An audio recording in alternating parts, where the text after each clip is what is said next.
Okay. Savita, Aniket, Priya, Jayashree, Sultana. Students, am I clearly audible to you? Please comment me.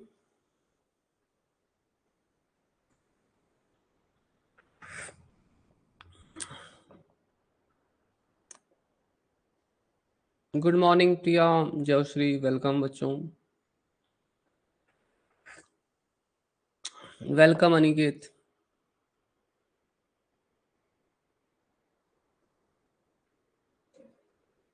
Shipra, welcome.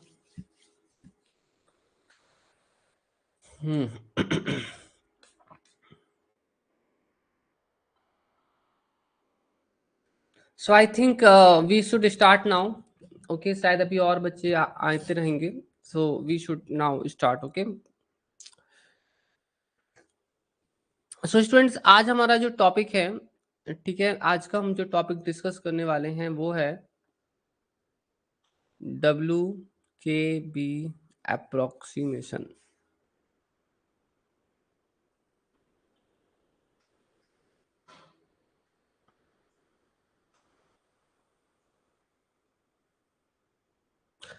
So okay, so what is WKB approximation? किसी को मालूम है यार WKB approximation क्या होता है? कोई बता सकता है यहाँ पर एक लाइन में, दो लाइन में? क्या है ये, किस लिए यूज होता है, क्या काम है इसका? Can anyone just tell me about this approximation, बच्चों?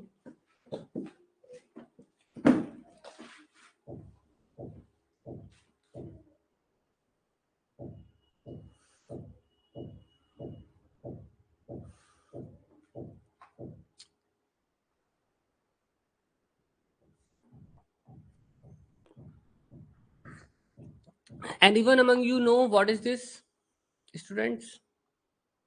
किसी को पता है आप में से? 1 second.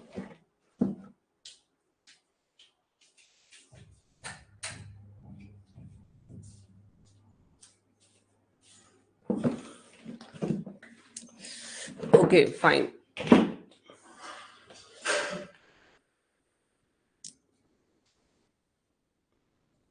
चलिए, आई थिंक सो किसी को पता नहीं है तो मैं बता देता हूँ फिर what is WKB.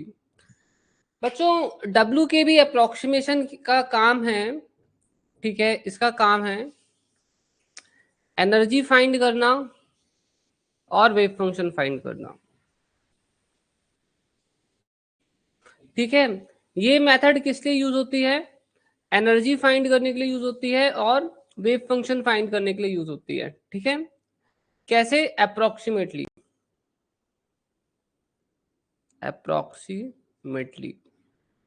Approximately find करने के लिए यूज होती है. You can not find from this exactly. Sometimes हो सकता है कि जो हमारे रिजल्ट हो वो एग्जैक्ट रिजल्ट से मैच कर ले, but the method is an approximation method. ठीक है, ये मेथड हमको एनर्जी और वेव फंक्शन फाइंड करने के लिए काम आती है. ठीक है, आपको याद होगा बच्चों, आपने इसके पहले पर्टर्बेशन थ्योरी भी पढ़ी हुई है. पर्टर्बेशन थ्योरी की मदद से भी हम एनर्जी और वेव फंक्शन निकाल रहे थे, याद है आपको? पर्टर्बेशन थ्योरी की मदद से भी हम हमारे पर्टर्बेटेड सिस्टम का एनर्जी और वेव फंक्शन निकाल रहे थे. तो वहां पर हम क्या कर रहे थे? First order correction, second order correction वगैरह वगैरह ऐड करके सॉल्व कर रहे थे, याद है ना? वहां पर हम इस तरह से सॉल्व कर रहे थे. अब ये जो WKB मेथड है, पर्टर्बेशन थ्योरी भी एक अप्रोक्सीमेशन मेथड है. ठीक है, ये एनर्जी और वेव फंक्शन फाइंड करने की. WKB मेथड भी एक अप्रोक्सीमेशन मेथड है. तो एग्जैक्ट मेथड क्या होती है? So what is exact method? तो एग्जैक्ट मेथड वो होती है, ये होती है Schrödinger wave equation. Differential equation को सॉल्व कर कर आप जो फाइंड करते हैं, this is the exact method of finding E and Sai. Did you got it? इस तरह से हम जो फाइंड करते हैं एनर्जी और वेव फंक्शन, ठीक है, स्क्रोडिंगर इक्वेशन को सॉल्व करके, that is the exact method. ठीक है, और जब हम WKB से फाइंड करेंगे तो वो एक अप्रोक्सीमेशन मेथड है, अप्रोक्सीमेट वे है. Perturbation theory is an approximate way. Perturbation theory हमने हमारे पुराने लेक्चर्स में पढ़ लिए हैं, तो मैं उसके बारे में ज्यादा कुछ बोलने नहीं वाला हूँ. Now right now we are just going to understand what is this WKB method, how it works and how to solve the questions. ठीक है, should I proceed further now? आगे चलें, मुझे कमेंट कर दें, ठीक है। Are you all ready?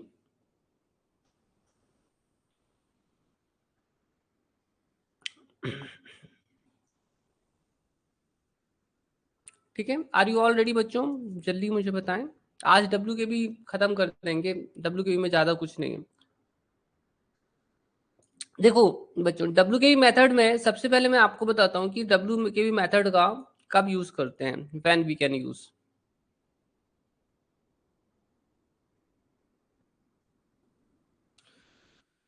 हम डब्ल्यू के बी मेथड को कब यूज कर सकते हैं? हम डब्ल्यू के बी मेथड को तब यूज कर सकते हैं जब हमारा पोटेंशियल क्या होता है, स्लोली वेरिंग होता है।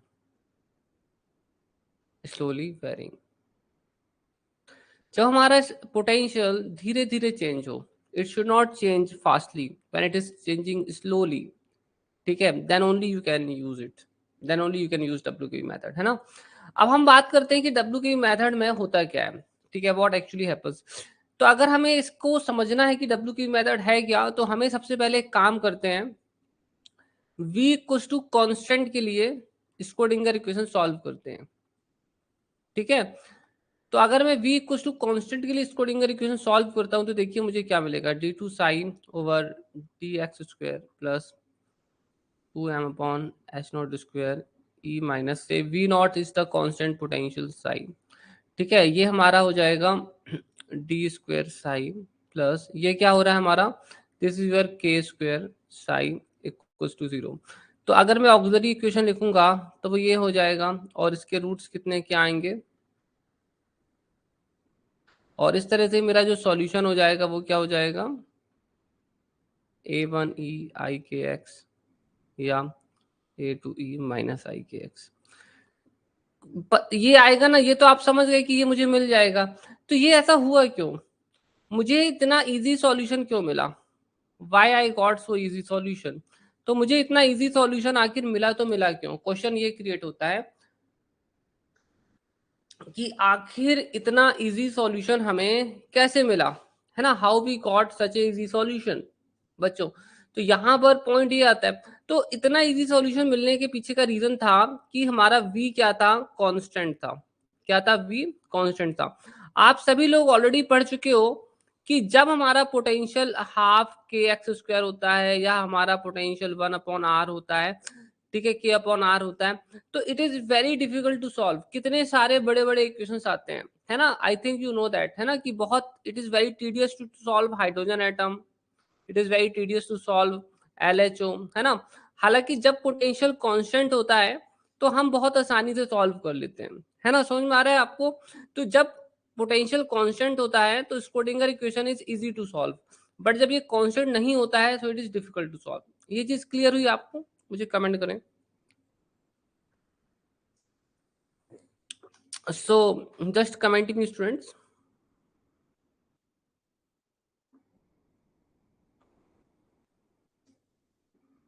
got it? Is that clear to you? यहाँ तक समझ में आया? सभी लोग मुझे बताना, ठीक है। ओके, तो अब WKB ने क्या प्रपोज किया, WKB मेथड क्या कहती है, तो WKB मेथड ये कहती है कि यार एक काम करो, पोटेंशियल को स्लोली वेरिंग मान लो, क्योंकि अगर अप्रोक्सीमेटली करना है, सो लेट्स अज्यूम दैट कि आपका v वेरिएबल तो है, that means it is not a constant, but let's assume that it is slowly varying. तो उन्होंने बोला कि आप इसलिए स्लोली वेरिंग मान लो, मतलब कांस्टेंट तो नहीं मान सकते हैं, बट इतना तो अप्रोक्सीमेटली अज्यूम कर सकते हैं कि पोटेंशियल इज स्लोली वेरिंग, है ना। तो पोटेंशियल को स्लोली वेरिंग मानकर सॉल्व करते हैं। तो ये लोग बोलते हैं कि चलो पोटेंशियल को स्लोली वेरिंग मान लेते हैं, तो हमारा स्क्रोडिंगर इक्वेशन क्या हो जाता है, plus 2m/h0 square E minus V of X. अब ये लोग बोलते हैं कि पोटेंशियल हमारा स्लोली वेरिंग है, ठीक है। तो ये बोलते हैं अब इसे सॉल्व करेंगे तो मिलेगा क्या, तो ये लोग यहाँ पर एक ट्रायल सॉल्यूशन ले लेते हैं। अब ये ट्रायल सॉल्यूशन जो लेते हैं उसका इंस्पिरेशन उनको मिलता है यहाँ से, क्योंकि इनका पोटेंशियल स्लोली वेरिंग है, तो इनका मानना है कि वेव फंक्शन इसी टाइप का होना चाहिए। तो इन्होंने जो ट्रायल वेव फंक्शन लिया उसको कुछ इस टाइप का लिया। So they have taken the trial function like this,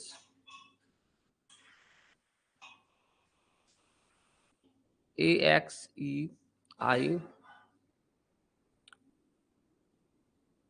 S x upon s naught. ठीक है, उन्होंने बोला कि हम ऐसा लेंगे। ऐसा लेने के पीछे रीजन क्या था, ए ई आई के एक्स, आप समझ रहे हो ना, उसके पीछे का इंस्पिरेशन ये। तो इन्होंने बोला कि आप जो है इस टाइप का एक ट्रायल सॉल्यूशन ले लो, ठीक है, और इस ट्रायल सॉल्यूशन में हम डिटरमाइन करेंगे कि ए क्या है और हमारा एस क्या है, और ये दोनों एक बार मिल जाएंगे तो हम वैल्यूज पुट कर देंगे, हो जाएगा। अब ये मिलेंगे कैसे, इस ट्रायल सॉल्यूशन को यहाँ पर प्लग करेंगे तो ऑटोमेटिकली ये सारी चीजें मिल जाएंगी। Did you understood this thing?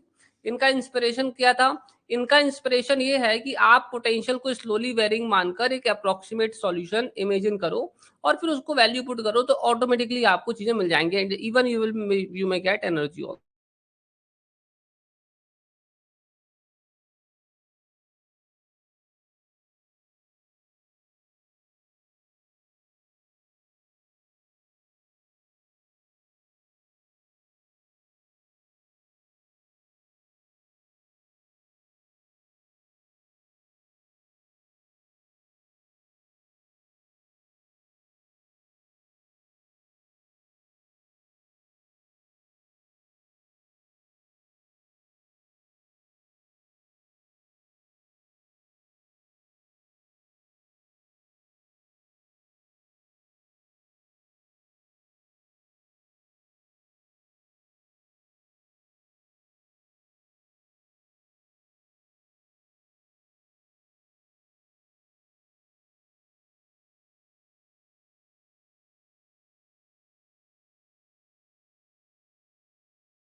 So students, am I audible again to you? Please comment me, okay?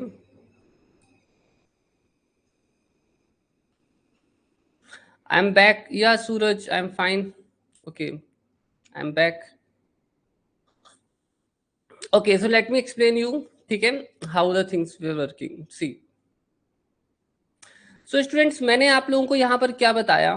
हाँ, ठीक है, गुड गुड बच्चों। ठीक है अनिकेत, आपको आपकी डाउट क्लियर हो गई? तो अगर हम हमारे इस ट्रायल सॉल्यूशन को, सेकंड और थर्ड स्लाइड सूरज, ठीक है, तो अगर हम हमारे इस ट्रायल सॉल्यूशन को, ठीक है, इस पर डालते हैं, ठीक है, अगर हम यहाँ पर डालते हैं तो ये यहाँ पर क्या होगा? सो व्हाट विल हैपन बच्चों, तो ये जो है, ठीक है, हमें इसे सॉल्व करने से हमें हमारा ए भी मिल जाएगा और हमें यहाँ पर क्या मिल जाएगा, एस भी मिल जाएगा। ठीक है, a is your function of x. ठीक है, what is a? A is the function of x, तो कंफ्यूज मत होना, a is the function of x and s is also the function of x. ठीक है, क्लियर हो गया? तो इनको जो इंस्पिरेशन मिला था, उनको इनको इंस्पिरेशन कहाँ से मिला था? कांस्टेंट पोटेंशियल से। इसीलिए इन्होंने अपनी थ्योरी में बोला कि पोटेंशियल को क्या ले लिया जाए? कांस्टेंट ले लिया जाए। ठीक है, so that, okay, got it? ठीक है, शुड आई प्रोसीड फर्दर बच्चों? ठीक है, should I proceed now? Late me no. ठीक है, क्योंकि स्लाइड्स पॉज हो गई थी तो मैं, मुझे बता दें। अब बच्चों आगे चले अपन। सब क्लियर हो गया है यहाँ तक आप लोगों को? ठीक है, गुड। अब स्टूडेंट देखो क्या होता है, तो बेसिकली इन लोगों ने क्या किया, हम अपन डेरिवेशन पर तो नहीं जाएंगे, मैं आपको डायरेक्टली बता देता हूं। तो इन लोगों ने बोला कि हमारा डिफरेंशियल इक्वेशन तो ये है, ठीक है, 2m/s0² e minus V of X. और डब्ल्यू के भी मेथड ने प्रपोज किया कि आप सॉल्यूशन ऐसा ट्राई करो,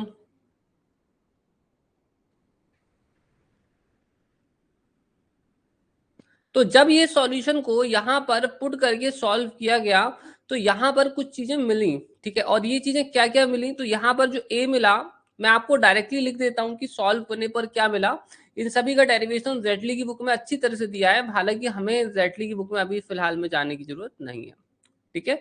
आपको मैं जो चीजें बता रहा हूँ बस आप उतना लिख, ध्यान से सुन लीजिए, ठीक है। खैर, डेरिवेशन तो इंपॉर्टेंट है नहीं, एक मेथड है जो एनर्जी कैसे फाइंड करते हैं वो हमेशा यूज होती है, वो आपको याद रखना है, ठीक है। So this is the way. तो आप अब देखो, अब मैं यहाँ पर क्या करूंगा कि मुझे ए भी मिल गया, एक्स एस भी मिल गया, तो ये यहाँ पर क्या करेंगे, हम हमारे वेव फंक्शन पर इसकी वैल्यू पुट कर देंगे, तो ये हो जाएगा C/P e की पावर माइनस आई इंटीग्रेशन पी डी एक्स, ठीक है। प्लस हमारा हो जाएगा जनरल सॉल्यूशन हम लिख रहे हैं, तो अगर if we just write the general solution, तो मैं एक तो ये हो जाएगा, दूसरा हो जाएगा, ठीक है। तो इसके साथ जो अटैच्ड है, तो इसको एक सी, इस केस में जो कांस्टेंट है इट मे बी डिफरेंट, ठीक है। और ये हो जाएगा, तो मैं सी प्लस लिख दिया हूँ, यहाँ सी माइनस लिख देता, सॉरी यहाँ पर हमने, हाँ ठीक है, हमने यहाँ पर प्लस वाला ही लिया था, यहाँ पर माइनस वाला लेंगे, रूट पी ये माइनस माइनस हो जाएगा प्लस, ठीक है, आई इंटीग्रेशन पी डी एक्स, ठीक है। आप देख सकते हो बच्चों की जो सॉल्यूशन मिलता है डब्ल्यू के बी मेथड के अकॉर्डिंग वो ये मिलता है। इसमें से एक बहुत इंपॉर्टेंट चीज नोट करने लायक है कि this solution is not valid at, है ना, ये वैलिड नहीं, it is not valid at P equals to 0। जहां पर पी 0 हो जाएगा उस पॉइंट पर ये वैलिड नहीं है, या ये कह सकते हैं पी 0 कहाँ होता है, टर्निंग पॉइंट्स पर, है ना। पी इक्वल टू 0 कौन से पॉइंट्स होते हैं, टर्निंग पॉइंट्स होते हैं। अब ये टर्निंग पॉइंट्स कैसे होते हैं मैं बताता हूँ, टर्निंग पॉइंट्स, तो इसका मतलब ये होता है कि W K B method turning points पर वैलिड नहीं होती है। अब ये टर्निंग पॉइंट्स का क्या फंडा है यहाँ समझो, देखो क्या है, जैसे कि मेरे पास एक स्प्रिंग मास सिस्टम है, हाफ के एक्स स्क्वायर मान लीजिए, तो बॉडी टर्न कहाँ से लेती है, तो बॉडी यहाँ तक जाती है ना, एक्सट्रीम पॉइंट तक जाएगी जब तक कि एक्स ए के बराबर नहीं हो जाता, और उस पॉइंट से टर्न हो जाती है। तो यहाँ पर वेलोसिटी 0 होती है एक इंस्टेंट के लिए, ठीक है, और वहीं पर मोमेंटम भी 0 होता है। ये वो पॉइंट होता है जहां इसकी टोटल इनिशियल काइनेटिक एनर्जी किस में कन्वर्ट हो जाती है, पूरी एनर्जी किस में कन्वर्ट हो जाती है, पोटेंशियल एनर्जी में कन्वर्ट हो जाती है, ठीक है। तो जहां पर एनर्जी पोटेंशियल एनर्जी में कन्वर्ट हो जाती है उसी को हम कहते हैं टर्निंग पॉइंट्स, ठीक है, that is called turning points, ठीक है। तो टर्निंग पॉइंट्स वो होते हैं जहां से ऑब्जेक्ट क्या होता है, रिटर्न आ जाता है, ठीक है। ऐसे ही एक टर्निंग पॉइंट यहाँ पर भी होगा। तो टर्निंग पॉइंट्स निकालने के लिए हम हमेशा E equals to V put करते हैं, या पी को 0 पुट करते हैं। पी का फॉर्मूला भी वैसे यही होता है, 2m E minus V equals to 0, तो सॉल्व करने से तो यही मिलेगा, ठीक है। तो ई को वी के बराबर इक्वेट कर दोगे तो टर्निंग पॉइंट्स मिल जाएंगे। अब जैसे कि मैं इसी का पोटेंशियल यहाँ पर प्लॉट कर देता हूँ फॉर एग्जाम्पल, तो आप यहाँ देख सकते हो, 1 सेकेंड सरिता, बता रहा हूँ, एच नॉट आएगा, मैं मिस कर गया मुझे लिखना, ठीक है, you can just right it somewhere, ठीक है, लाइक दिस, ठीक है, इट विल कम, ये आएगा, ठीक है, आप समझ गए, इट विल कम, ठीक है। I have just forgot to write that, ठीक है, आप इसको जो है इंक्लूड कर लेना, ठीक है, okay Sarita, I hope you understood that, ठीक है। तो टर्निंग पॉइंट्स क्या होते हैं, देखो जैसे कि मैं यहाँ पर स्प्रिंग के लिए लिखता हूँ, तो हम हमारे हार्मोनिक पोटेंशियल के अगर टर्निंग पॉइंट्स आपको बताना चाहते हैं तो यहाँ बता सकते हैं, ठीक है। ये देखो, ये हमारा हो गया v equals to half K X square and this is x, तो ये हम सबसे पहले हमारे पोटेंशियल को प्लॉट कर रहे हैं। Oh, it's very difficult to plot this, ठीक है, ओके फाइन ड्रॉन। तो बच्चों, हमारी जो पार्टिकल की एनर्जी होती है, ठीक है, टोटल एनर्जी मान लीजिए ई है ना, तो वो यहाँ हो गई, this is the total energy. तो ये वो पॉइंट है जहां पर टोटल एनर्जी किसके बराबर होती है, पोटेंशियल एनर्जी के बराबर होती है ना। ये पॉइंट्स आपके होते हैं turning, these are the turning points. तो एक हो गया माइनस ए और एक हो गया प्लस ए, मतलब मैक्सिमम डिस्प्लेसमेंट जो है। तो ये बेसिकली आपके टर्निंग पॉइंट्स हैं। तो इस पॉइंट पर और इस पॉइंट पर जो है डब्ल्यू के वी मेथड वैलिड नहीं होती है, क्योंकि इस पॉइंट पर ई जो है वो वी के बराबर हो जाता है और मोमेंटम जीरो हो जाता है। और क्योंकि मोमेंटम अगर जीरो हो जाएगा तो क्या होगा, ये पार्ट पूरा इनफाइनाइट हो जाएगा। इस कारण से डब्ल्यू की मेथड टर्निंग पॉइंट्स पर वर्क नहीं करती है। Did you understood this thing बच्चों? मुझे कमेंट करके बता दो ये चीज क्लियर हो गई आपको। किसी को कोई भी डाउट हो तो प्लीज मुझे अभी पूछ लेना, ठीक है? जल्दी मुझे कमेंट करके बताएं बच्चों सभी लोग। Is this clear to all of you?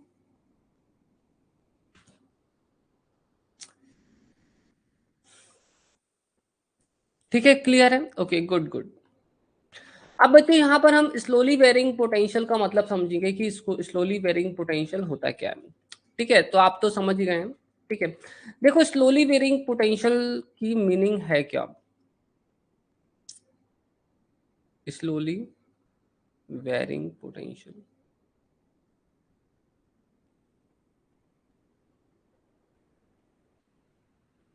Slowly varying potential का मतलब ये होता है, सर स्लाइड बैक कर दीजिए। ठीक है, ये लो स्लाइड मैंने कर दी। ठीक है, ये लीजिए। आप मुझे और बता देना प्रिया, और किसी और स्लाइड पर चलना हो तो, ठीक है।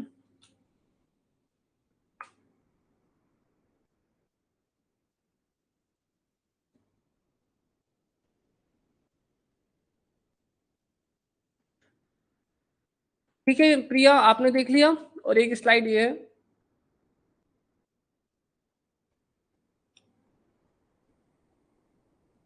और इसके पहले की स्लाइड ये थी। ठीक है प्रिया, आई होप सो आपने स्लाइड्स देख ली हैं। ठीक है, चलो अब हम बात करेंगे कि स्लोली वेरिंग पोटेंशियल है क्या। बच्चों अभी आपने यहाँ देखा था कि के इक्वल्स टू क्या था, के स्क्वायर कितना था, ठीक है, 2m upon H not square, 2m upon H not square E minus V. ठीक है, और ये जो होता है ना, ठीक है, ये जो क्वांटिटी देख रहे हो के स्क्वायर, अभी मैं इसको ना ऐसे लिख देता हूँ, K equals to 2m upon H not square. ठीक है, ठीक है, ये हो गया E minus V of X. चलो अब यहाँ पर है एक इंपॉर्टेंट चीज समझने के लिए, के इक्वल टू होता है 2 पाई अपॉन लैम्डा। अब बच्चों थोड़ा ध्यान से देखना, ठीक है, now you have to look very carefully. देखिए यहाँ पर आप देखेंगे कि अगर हमारा पोटेंशियल कांस्टेंट होता है या स्लोली वेरिंग होता है, या स्लोली वेरिंग होता है, तो इसका मतलब है कि लैम्डा भी स्लोली वेरिंग हो जाएगा। Did you got it? क्योंकि बाकी चीजें तो कांस्टेंट है, टोटल एनर्जी कांस्टेंट है, एम कांस्टेंट है, एच नॉट कांस्टेंट है, टू कांस्टेंट है, सब कांस्टेंट है। यहाँ पर जो वेरिएबल पार्ट था वो सिर्फ ये था। तो अगर पोटेंशियल स्लोली वेरिंग होता है, इसका मतलब होता है कि जो वेवलेंथ है लैम्डा, वो भी स्लोली वेरिंग हो जाएगी। ठीक है, मतलब उसमें जो चेंजेस आ रहे हैं वो भी स्लो हो जाएंगे। ठीक है, तो स्लोली वेरिंग पोटेंशियल को एक्चुअली में वेवलेंथ के वेरिएशन के थ्रू जो है चेक किया जाता है, डायरेक्टली ऐसे चेक नहीं किया जाता है, it is checked through the wavelength. ठीक है, it is checked indirectly through the wavelength. तो स्लोली वेरिंग पोटेंशियल की अब कंडीशन होनी क्या चाहिए, तो स्लोली वेरिंग पोटेंशियल की जो कंडीशन होती है, ठीक है, वो होती है ये, अगर वेवलेंथ स्लोली वेरिंग हो रही है तो इसकी वैल्यू बहुत छोटी होगी। ठीक है, क्योंकि कोई भी चीज कांस्टेंट होती है तो उसकी वैल्यू जीरो के आसपास होती है। अब मैं लैम्डा की जगह लैम्डा बार भी यूज कर लूं तो कोई फर्क नहीं पड़ेगा। ठीक है, इट विल नॉट अफेक्ट, आप देख सकते हो इससे भी कोई फर्क नहीं पड़ने वाला। तो मैं यहाँ पर लैम्डा बार भी लगा दूं तो मैं इसका, क्योंकि दोनों सेम ही चीजें हैं, it's not going to affect. ठीक है, तो हम यहाँ पर लैम्डा बार यूज करेंगे एज पर द लिटरेचर। ठीक है, तो अब यहाँ पर हमें क्या करना है कि इसकी वैल्यू पुट करना है। तो लैम्डा बार बार की अगर मैं वैल्यू पुट कर दूं तो 2 बार यहाँ आ जाएगा, और लैम्डा सॉरी 2 पाई नीचे जाएगा।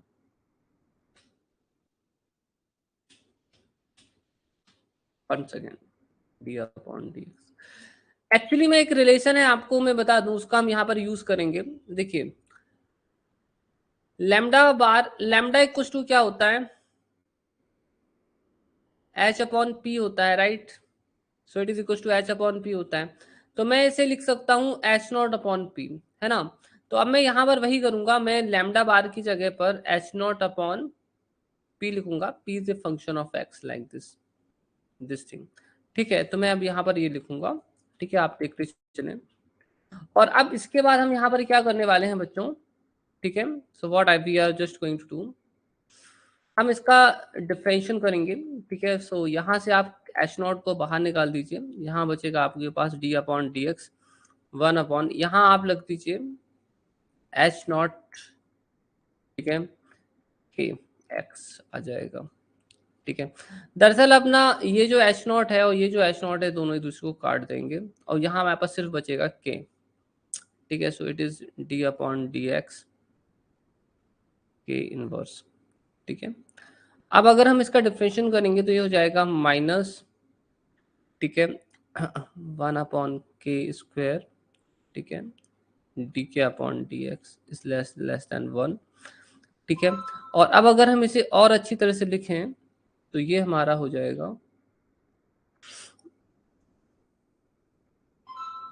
वन अपॉन के, ठीक है, one second, one upon k d k upon d x is less then, ठीक है, एक के को आप यहाँ रख दीजिए, ठीक है। So it will become this.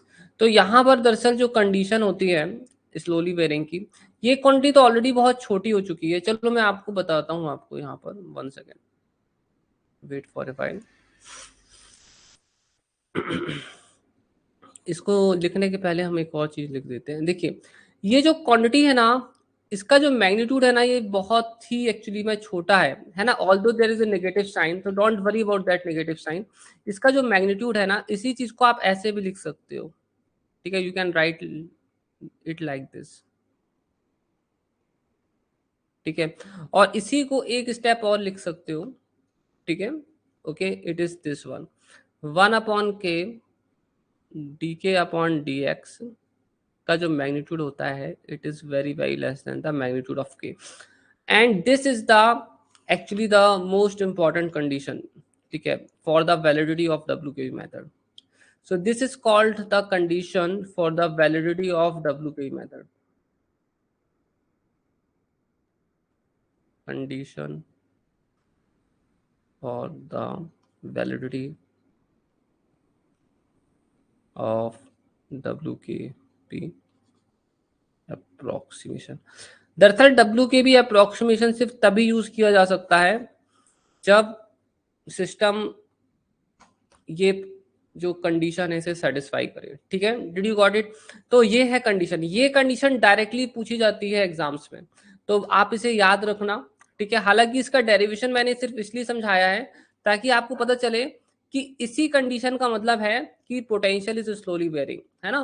Potential जो स्लोली वेरिंग है, ठीक है, उसको हम लोग डायरेक्टली नहीं लिखते हैं कि पोटेंशियल स्लोली वेरिंग है। पोटेंशियल स्लोली वेरिंग को अल्टरनेट वे में इस तरह से रिप्रेजेंट किया जाता है। इसी इक्वेशन का मतलब है that potential is slowly varying, ठीक है। समझ में आया आप लोगों को। मुझे जल्दी कमेंट करते हैं बच्चों, फिर आगे चलते हैं, ठीक है। फिर मैं आपको और आगे की चीजें बता देता हूँ।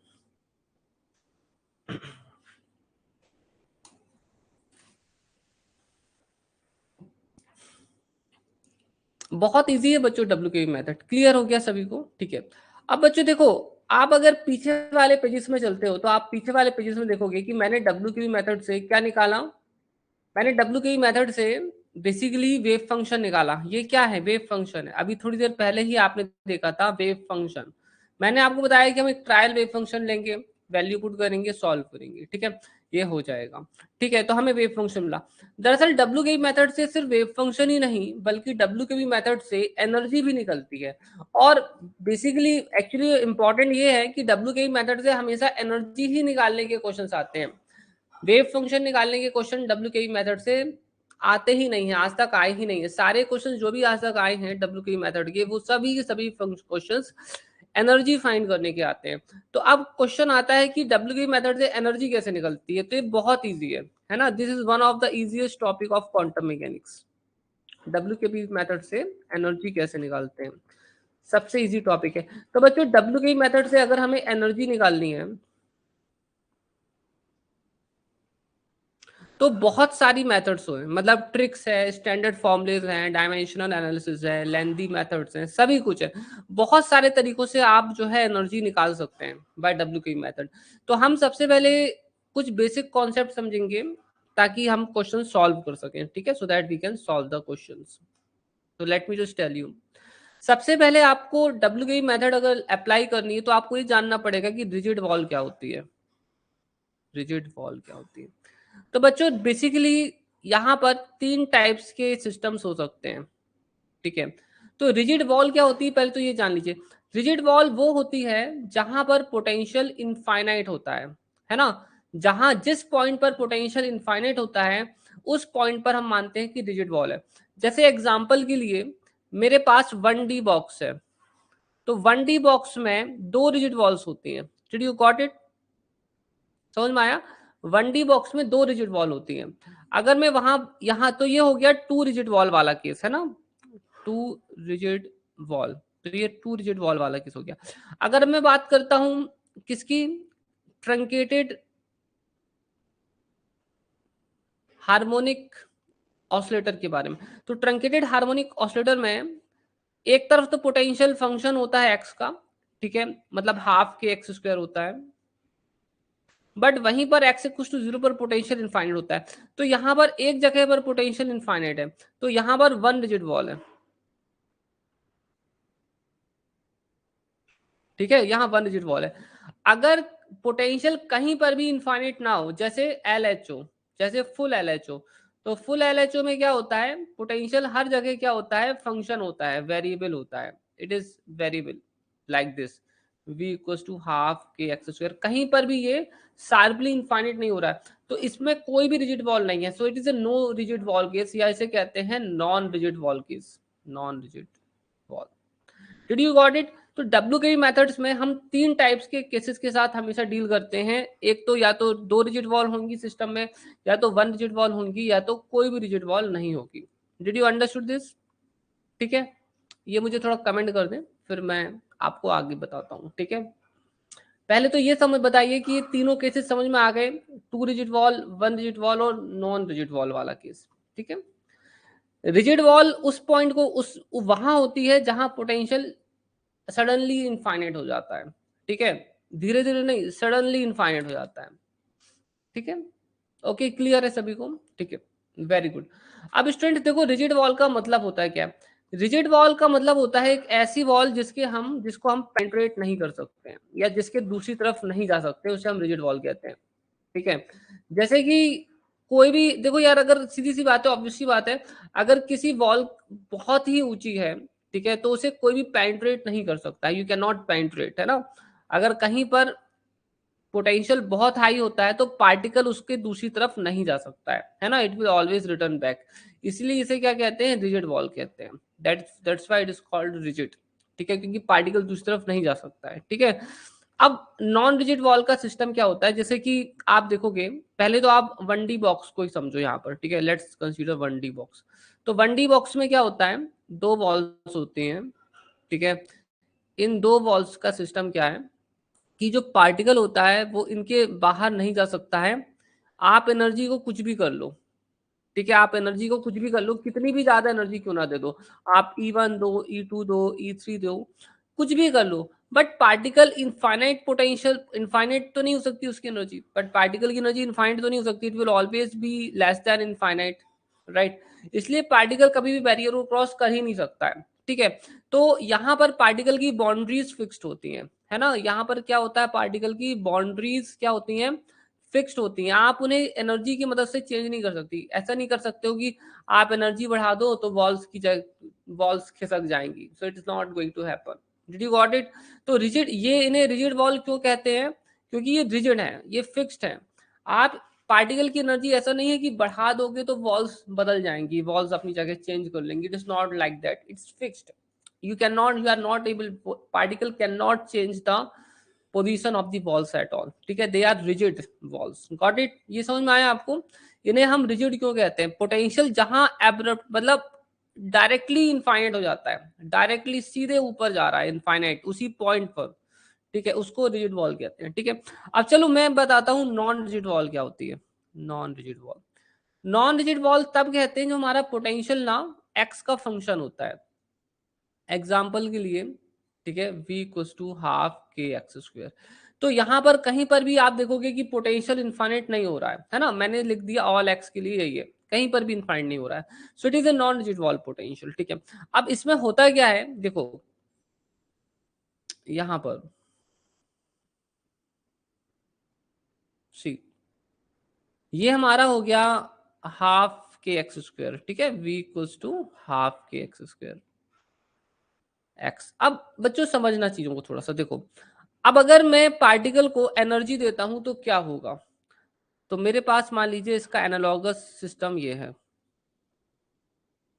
देखो मान लो मैंने इसको एनर्जी दी E1, तो पार्टिकल कहां तक जाएगा, जब तक कि उसकी पूरी एनर्जी किसमें कन्वर्ट नहीं हो जाएगी, V में कन्वर्ट नहीं हो जाएगी, है ना, तभी तक जाएगा। यहां पर से पोजीशन है x1, तो हाईएस्ट पोटेंशियल एनर्जी कितनी हो जाएगी, Vx1 हो जाएगी, है ना। तो पार्टिकल यहीं तक जाएगा, इसके आगे तो नहीं जा सकता है, ठीक है। बाय द वे अगर मैं इसको एक काम करता हूँ, एनर्जी E1 दिया, तो ये थी इसकी हाईएस्ट पोटेंशियल एनर्जी, यहाँ पर जहां पर EV के बराबर होगी, ये टर्निंग पॉइंट्स हो गए। तो अब आप देखना कि अभी पार्टिकल यहाँ से टर्न लेता है ना, अभी 1D बॉक्स में कहाँ से टर्न ले रहा है, देता है यहाँ से लेता है टर्न, ठीक है, यहाँ कहाँ से ले रहा है, यहाँ से। मैंने एनर्जी E1 दी थी, अब मेरा मन किया यार कि अब मैं पार्टिकल को एनर्जी E1 नहीं देता, मैं पार्टिकल को एनर्जी E2 देता हूँ, और E2 जो है ना E1 से ज्यादा होगा, तो अब पार्टिकल और ज्यादा दूर तक जा सकता है, क्योंकि अब E2 जो है और भी ज्यादा पोटेंशियल एनर्जी क्रिएट कर सकता है, तो अब पार्टिकल कहाँ तक जा सकता है, x2 तक जा सकता है। तो अगर मैं पार्टिकल को E2 एनर्जी देता हूँ तो पार्टिकल और दूर तक जा सकता है, तो यहाँ पर ये x1 तक गया था, अब ये x2 तक जा सकता है। तो अब हमारे जो टर्निंग पॉइंट थे वो बदल गए, ठीक है, अब समझ में आ रहा है। अब हमारे जो टर्निंग पॉइंट्स थे वो क्या हो गए, चेंज हो गए, बढ़ गए। तो इसी कारण से इसे नॉन रिजिड कहते हैं। Are you getting me? को क्योंकि जितनी ज्यादा आप एनर्जी देते जाओगे पार्टिकल को, पार्टिकल उतने ही दूर दूर तक जाने की कोशिश करेगा, क्योंकि पार्टिकल यहाँ पर, क्योंकि पोटेंशियल यहाँ पर फ्लेक्सिबल है, रिजिड नहीं है, ठीक है। पोटेंशियल क्या है, फ्लेक्सिबल है, पार्टिकल के पास ज्यादा एनर्जी जाएगी तो पार्टिकल ज्यादा दूर तक जा सकता है, कम एनर्जी होगी कम दूर तक जाएगा, इसलिए इसे नॉन रिजिड कहते हैं। Got it? Let me no बच्चों, जल्दी बताना मुझे, फिर आगे चलते हैं, ठीक है।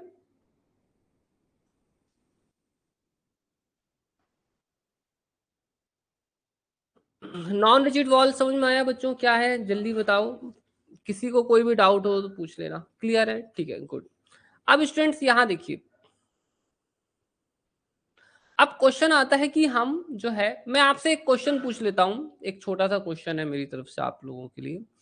आप बताइए कि अगर पार्टिकल इस पोटेंशियल पर घूम रहा है, if the particle is moving in this potential, तो ये रिजिड वॉल है या नॉन रिजिड वॉल है? इज इट, तो there is, it is in rigid wall case, it is a rigid wall case और it is a non rigid wall case,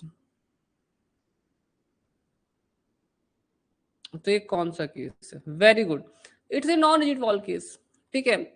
particle कहीं पर भी पोटेंशियल इनफाइनाइट नहीं हो रहा है ना, potential is not getting infinite anywhere, है ना, पोटेंशियल कहीं पर भी इनफाइनाइट नहीं हो रहा है। गुड गुड, ठीक है, वेरी गुड। अब बच्चों चलो मैं अब आपको बताता हूँ, अब क्वेश्चन ये आता है कि आपने नॉन रिजिड वॉल भी केस पढ़ लिया, ठीक है, आपने पढ़ लिया 1 rigid wall, 2 rigid wall, 3 rigid walls, आपने सारे रिजिड वॉल्स पढ़ लिए। अब क्वेश्चन ये आता है कि यार एनर्जी कैसे निकालते हैं? बच्चों देखो एनर्जी कैसे निकालते हैं, यहाँ पर मैं आपको बताता हूँ। सिस्टम की एनर्जी निकालने के लिए हमें क्या करना पड़ता है, अगर आपको कभी भी WKB का क्वेश्चन आता है आपके एग्जाम में, ठीक है, अगर कभी भी आपके एग्जाम में WKB का क्वेश्चन आता है और अगर आपसे बोला जाता है कि एनर्जी निकालना है, ठीक है, तो कैसे निकाल लेंगे? एक और चीज सुन लीजिए, इवन अगर आपके एग्जाम में WKB नहीं भी लिखा है, मगर आपसे बोला है कि एनर्जी किसके प्रोपोर्शनल पर है, तो भी आप WKB यूज कर सकते हो, क्योंकि प्रोपोर्शनैलिटी आप किसी भी मेथड से निकालो आंसर हमेशा करेक्ट आता है। अगर आपको एनर्जी प्रोपोर्शनल पर निकालनी है किसी क्वांटम नंबर के या किसी मास के, तो आप कोई भी मेथड से यूज कर सकते हो, उससे कोई फर्क नहीं पड़ता है, ठीक है। बट अगर क्वेश्चन में डब्ल्यू के बी ही लिखा है तब तो फिर डब्ल्यू के बी मेथड से ही करना है, ठीक है। अब देखो यहाँ डब्ल्यू के बी मेथड से एनर्जी कैसे निकालते हैं। अगर हमें डब्ल्यू के बी मेथड से एनर्जी निकालना है तो हमें सबसे पहले ये देखना पड़ेगा कि सिस्टम में कितनी रिजिड वॉल्स हैं। तो सिस्टम में कोई भी रिजिड वॉल नहीं है, नो रिजिड वॉल्स। क्या सिस्टम में एक रिजिड वॉल है, there is one rigid wall. क्या सिस्टम में दो रिजिड वॉल्स हैं, टू रिजिड वॉल्स। तो सिस्टम में कितनी रिजिड वॉल्स हैं, सबसे पहले तो आपको ये देखना पड़ेगा। अगर सिस्टम में कोई भी रिजिड वॉल नहीं है, if there is no rigid wall, तो यहां पर एक इस क्वांटाइजेशन कंडीशन से प्रॉब्लम को सॉल्व करते हैं। ए और बी, ए और बी टर्निंग पॉइंट्स होते हैं। ए और बी अगर निकालना है अगर आपको, तो इस कंडीशन को सॉल्व करना है। ई इक्वल्स टू वी को सॉल्व करोगे तो एक्स इक्वल्स टू ए और बी मिल जाता है, ठीक है। Okay, these are the turning points. यहां पर पी डी एक्स का इंटीग्रेशन करते हैं तो हमें मिलता है, दो केसेस होते हैं, N plus one by two H naught pi, या N minus one by two H naught pi. इस ऊपर वाले केस में जो n की वैल्यू होती है वो 0 से स्टार्ट होती है, और नीचे वाले केस में जो n की वैल्यू होती है वो 1 से स्टार्ट होती है। दोनों ही सेम है, दोनों रिजल्ट सेम है, दोनों में कोई डिफरेंस नहीं है, ठीक है। आप 0 पुट करोगे तो भी वही रिजल्ट आएगा, 1 पुट करोगे तो भी वही रिजल्ट आएगा, they will give you the same results, ठीक है। तो नॉन रिजिड वॉल में अगर कभी भी हमें एनर्जी निकालनी हो तो हम इस इक्वेशन का यूज करते हैं। अब आप बोलोगे सर एनर्जी कैसे निकलेगी। बच्चों मोमेंटम जो दिख रहा है ना, 2m ई माइनस वी, है ना, यहां पर एनर्जी होती है। जब मोमेंटम की वैल्यू यहां पुट करोगे तो यहां पर आपको क्या मिलेगी, एनर्जी मिलेगी, ठीक है। You will getting energy here, ठीक है। अब मैं आपको बताता हूं, अगर आपके सिस्टम में वन रिजिड वॉल हो तो क्या करते हैं। अगर आपके सिस्टम में वन रिजिड वॉल हो तो जो क्वांटाइजेशन कंडीशन होती है वो ये हो जाती है। So the quantization condition becomes this much, A B P D X N plus 3/2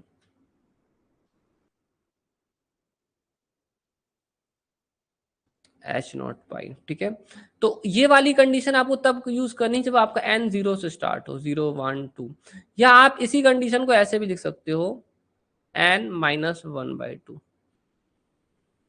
H naught pi. ये वाली कंडीशन आप तब यूज कर सकते हो जब एन की वैल्यू 1 से स्टार्ट हो, ठीक है। तो दोनों में कोई डिफरेंस नहीं है, आप 0 रखो 3/2 मिलेगा, 1 रखो तो भी 3/2 ही मिलने वाला है, ठीक है। Then also you are going to get 3/2। तो बच्चों मेरे हाथ कोई मिस्टेक हो गई है, सॉरी, ठीक है, 3/4 है, ठीक है। 1/4 3/4, ठीक है। अगर आप यहाँ 1 पुट करोगे तो भी आपको 3/4 ही मिलेगा, और आप यहाँ 0 रखोगे तो भी आपको 3/4 ही मिलने वाला है। You are not going to face any difference, ठीक है। अब बात कर लेते हैं non rigid two rigid walls में। अगर सिस्टम में टू रिजिड वॉल्स होती हैं, ठीक है, there is two rigid walls, तो क्वांटाइजेशन कंडीशन क्या होती है। तो ये आपके टर्निंग पॉइंट्स होते हैं, हो गए। तो ए और बी वो पॉइंट्स होते हैं जहां पर पोटेंशियल इनफाइनाइट होता है। इस बार अब आप वो कंडीशन सॉल्व नहीं कर सकते, उस वो वाली कंडीशन नहीं चलेगी, ई इक्वल टू वी वाली। ये वो पॉइंट्स होते हैं जहां पर वी अचानक से इनफाइनाइट होता है। इस वाले केस में जो है ए वो पॉइंट है जहां पर पोटेंशियल इनफाइनाइट होता है, ठीक है, जहां पर पोटेंशियल इनफाइनाइट हो रहा है। दूसरा वाला पॉइंट जो आप ई इक्वल टू बी के बराबर put, E equal to V के बराबर पुट करके ही निकालोगे। बट ए यहाँ पर वो पॉइंट है जहां पर पोटेंशियल इनफाइनाइट हो रहा है, क्योंकि यहाँ पर वन रिजिड वॉल है। इस टू रिजिड वॉल वाले केस में क्या होता है, क्वांटाइजेशन कंडीशन ये होती है। So the quantization condition is this. ये कंडीशन तब यूज करनी जब एन आपका 0 से स्टार्ट हो, ठीक है। या आप यूज कर सकते हैं एन एच नॉट पाई। ये कंडीशन आप तब यूज करेंगे नीचे वाली जब आपका एन आपको 1 से स्टार्ट करनी है, ठीक है। बच्चों यही फॉर्मुलेज हैं डब्ल्यू के बी मेथड के, जो आप, जिनकी मदद से आप कोई भी क्वेश्चन सॉल्व कर सकते हो। इन्हें नोट कर लीजिए, प्लीज नोट ऑल दिस, ठीक है। और मुझे जल्दी कमेंट करके बताओ, फिर मैं आपको और भी चीजें बता देता हूँ, ठीक है। Please note this.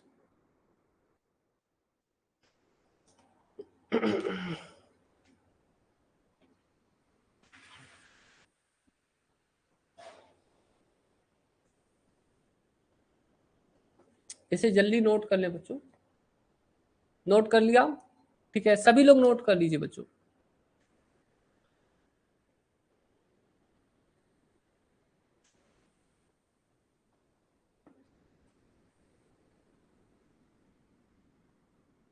Hope you have noted it well.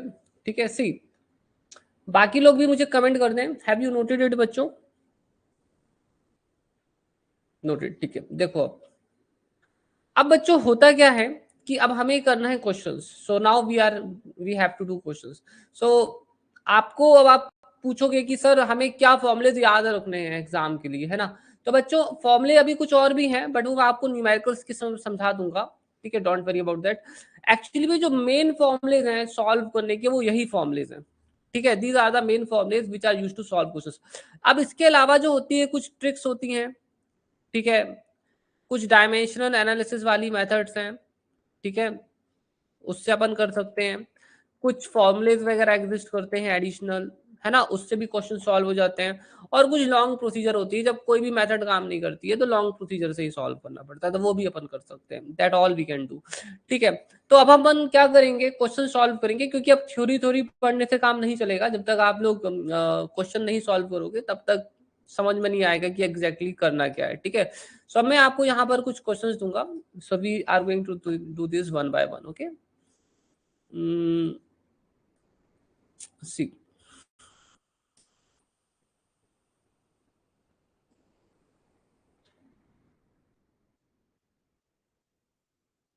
where is my question?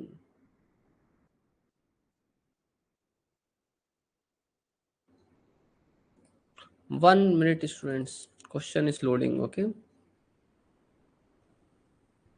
या मिल गया।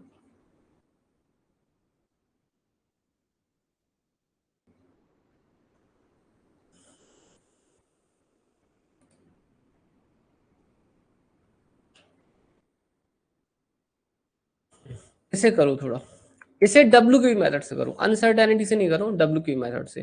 क्योंकि एनर्जी आप प्रोपोर्शनैलिटी में निकालनी है, आप किसी भी मेथड से निकालो, एनर्जी आंसर वही आएगा, है ना? So do it by W की method. So it was asked in GATE 2019, GATE 2019 में आया था। आप डब्ल्यू की मेथड से करने की कोशिश करो, फिर मैं आपको समझाता हूँ।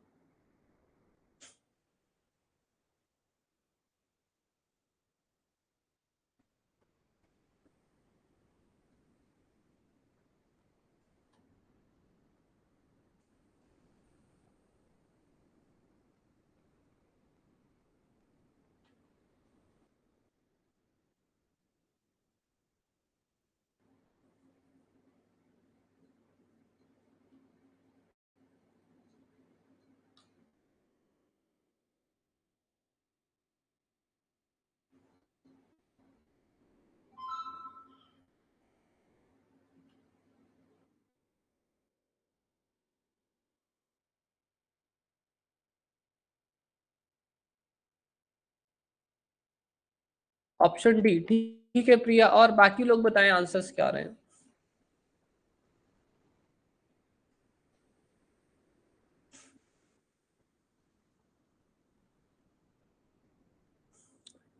ठीक है, सालू भी डी बोल रहे हैं। बच्चों इसका राइट आंसर ऑप्शन डी है। ठीक है, चलो मैं एक्सप्लेन करता हूँ कैसे सॉल्व करेंगे। ठीक है, बहुत ही इंटरेस्टिंग क्वेश्चन है। मैं आपको अनसर्टेनिटी प्रिंसिपल से भी बता दूंगा, उसकी वो कोई बहुत डिफिकल्ट चीज नहीं है, दैट्स वेरी इजी। ठीक है, हालांकि अनसर्टेनिटी प्रिंसिपल से हम आपको ऑलरेडी करा चुके हैं इस क्वेश्चन को, हम डब्ल्यू के मेथड से करेंगे। देखिए, आप सबसे पहले तो मुझे ये बताओ कि आपको यहाँ पर जो पोटेंशियल उन्होंने दिया है v equals to F X, ये पोटेंशियल कौन सा है, रिजिड वॉल है या नॉन रिजिड वॉल है? ठीक है, अभी मैंने थोड़ी देर पहले पूछा भी था आपसे। सो ये कैसा पोटेंशियल है?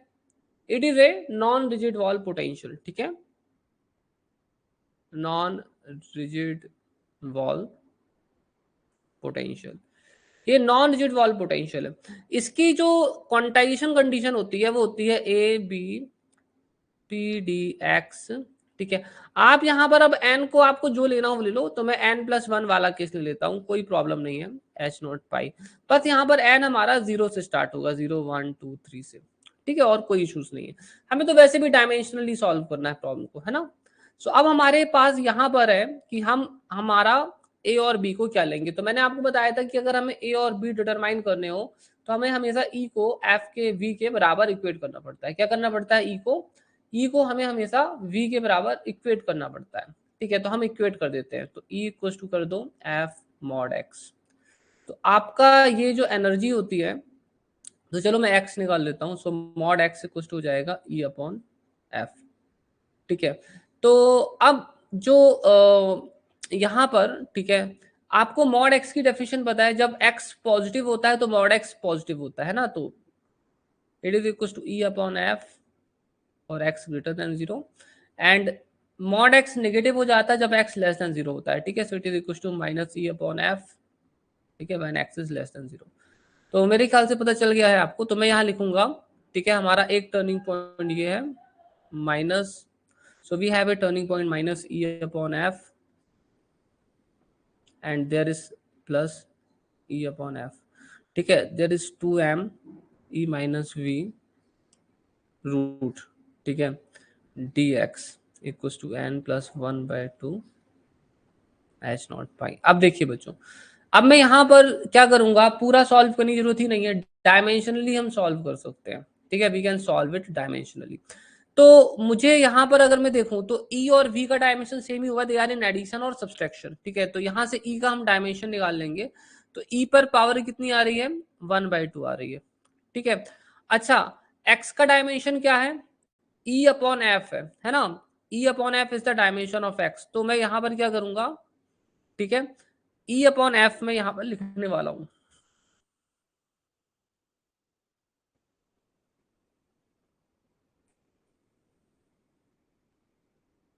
ठीक है, मैंने सिर्फ डायमेंशनली लिख रहा हूं, मैं कोई सॉल्व नहीं कर रहा हूं। ठीक है, यहां पर मुझे डिपेंडेंसी एन पर निकालनी है, सब कांस्टेंट है, यहां पर एन आ गया।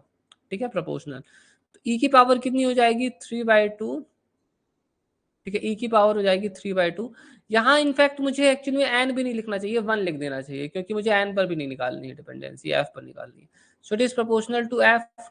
ठीक है, अब हमारा क्या हो जाएगा? E is proportional to F की पावर 2/3। आ गया समझ में बच्चों? तो देखो आंसर आ गया। डिड यू गॉट इट बच्चों? जल्दी मुझे कमेंट करके बता दें, समझ में आया कैसे मैंने निकाला? बहुत ही आसानी से मुझे मिल गया। तो ये सिर्फ डायमेंशनली किया है और मैंने कुछ भी नहीं किया है, डायमेंशनली के अलावा मैंने यहाँ और कुछ भी नहीं किया। ठीक है, अच्छा, अब मैं आपको एक चीज बताता हूँ, इसे क्वेश्चन को हम लोग और भी जल्दी कर सकते हैं। तो नॉन रिजिड वॉल के लिए ना एक फॉर्मूला एग्जिस्ट करता है। ठीक है, नॉन रिजिड वॉल पोटेंशियल के लिए एक फॉर्मूला एग्जिस्ट करता है, रिजिड वॉल पोटेंशियल। तो फॉर्मूला क्या कहता है? ठीक है, what the formula speaks out.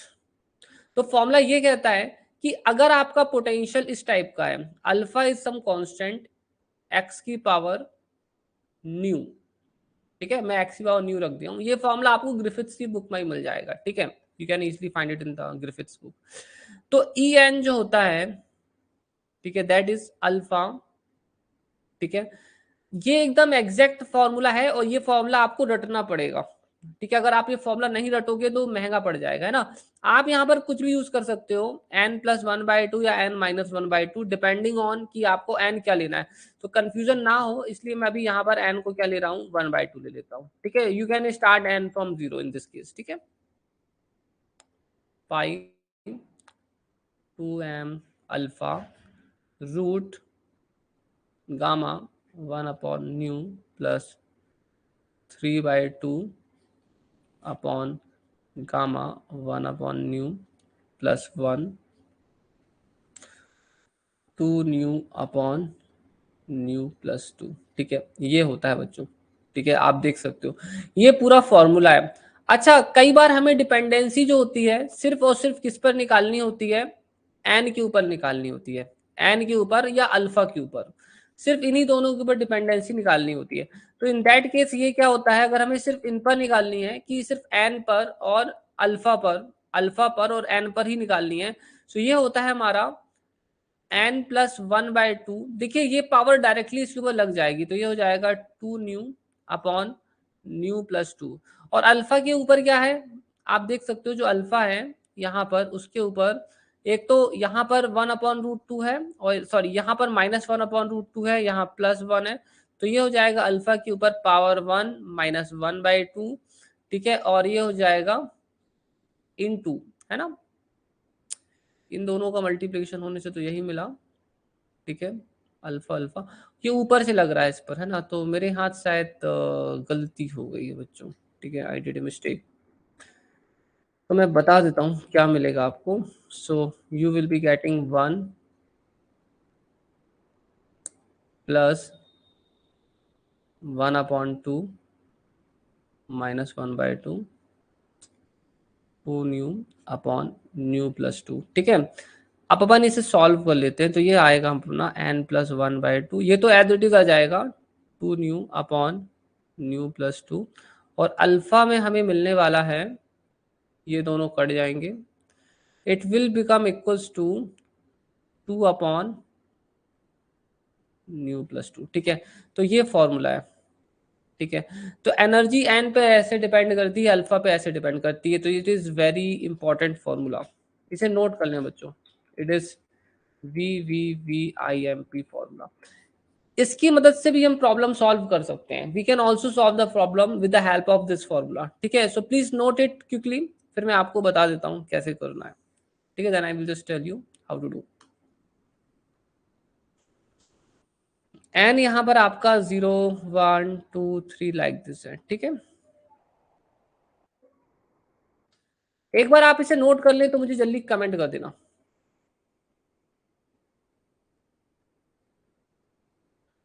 ठीक है, once you have noted it let me no.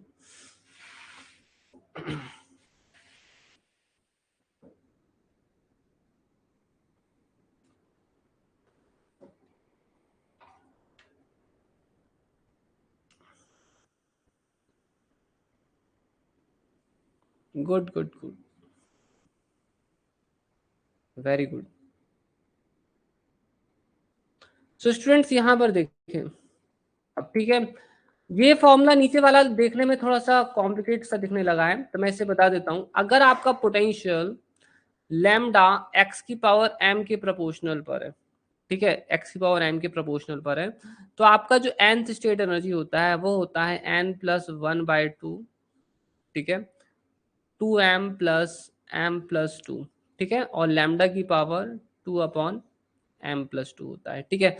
आप सिंप्लीफाइड फॉर्म में ऐसे लिख लो, ठीक है, वही लिखा है बट मैंने थोड़ा सा यहाँ अच्छी तरह से लिख दिया है ताकि कंफ्यूजन नहीं होगी आपको, ठीक है। So you can just right this also. अब मैं आपको ना क्या करूंगा, क्वेश्चन दिखाता हूँ और सॉल्व करके बताता हूँ, ठीक है। देखो, इस क्वेश्चन में हमसे बोला गया था कि एफ पे डिपेंडेंसी कैसे होगी, तो हमारा यहाँ पर जो पोटेंशियल है वो है एफ एक्स की पावर 1, ठीक है। तो अगर हम यहाँ कंपेयर करें इसे हमारे लैम्डा एक्स की पावर एम से, तो हमारा एम कितना है, 1 के बराबर है, ठीक है। तो हमारा जो एनर्जी होगा वो लैम्डा, और हमारा लैम्डा क्या है, एफ है, तो ये एफ पर कैसे डिपेंड करेगा, so it will depend on F like this 2m sorry, ये 2/m+2, सो 2/3, क्योंकि m की वैल्यू 1 है। आया समझ में बच्चों, डिपेंडेंसी निकल आई, बहुत ही आसानी से सॉल्व हो गया, आप देख सकते हो। तो अगर आप फॉर्मूला याद रखते हो, if you remember the formula, you can very easily solve the problem, then you can very very very easily solve the problem. Got it, is that clear to you? Please check.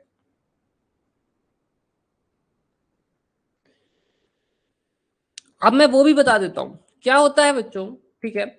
अगर question में बोलते हैं कि an large है, if N is large, अगर N को बहुत बड़ा बोल दिया जाए तो 1/2 को आप इग्नोर कर सकते हो,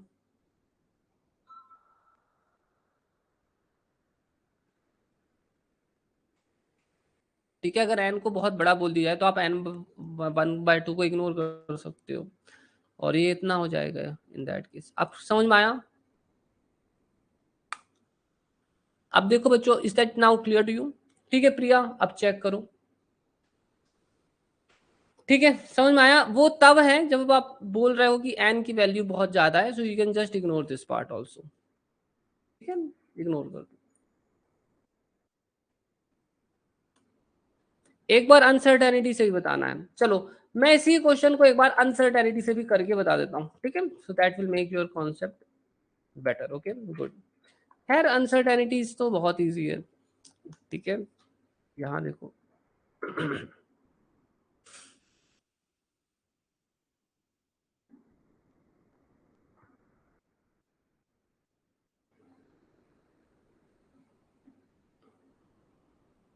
ठीक है, ओके।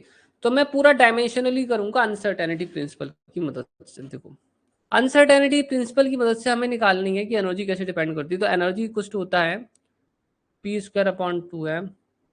स्क्रीन ब्लर है बच्चों, ज्यादा ब्लर हो रही है क्या स्क्रीन? ओके, तो मैं एक बार यहाँ से रिफ्रेश करता हूँ। Wait wait wait for a while, let me do something.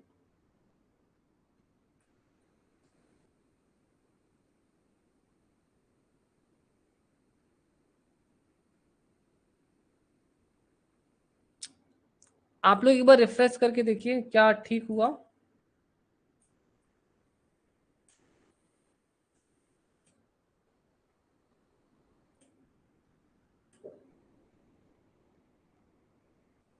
अभी देखिए अब कैसा दिख रहा है? Is it looking fine now? अभी ठीक दिख रहा है, क्लियर हो गया?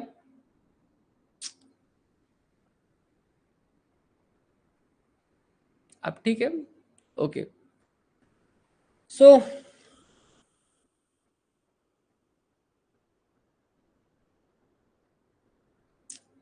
ठीक है, शुड आई कंटिन्यू नाउ? चलो, अब चलो मैं कंटिन्यू करता हूँ। ठीक है, देखो क्या है, हमारी एनर्जी जो होती है P square upon 2m plus V of X होती है। ठीक है, so it is something like this. अब हमारा पोटेंशियल तो इतना है।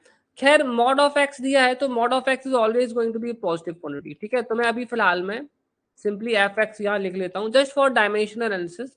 I am not solving exactly. P square upon 2m plus F X. ठीक है, अब बच्चों क्या है कि मैं ना क्या कर सकता हूँ, मैं डायरेक्टली एनर्जी का डिपेंडेंस एफ पर दिखा निकाल सकता हूँ। बट एक प्रॉब्लम ये है कि मुझे पहले ये पता करना पड़ेगा कि एफ और एक्स के बीच में क्या रिलेशन है। जब तक मुझे ये क्लियर नहीं होगा तब तक मैं डायमेंशनल एनालिसिस नहीं कर पाऊंगा, क्योंकि एक्स भी एफ के ऊपर डिपेंड कर सकता है। तो इसको हम कैसे करेंगे, तो इसके बीच में जो रिलेशन है हम वो इसकी मदद से निकाल सकते हैं।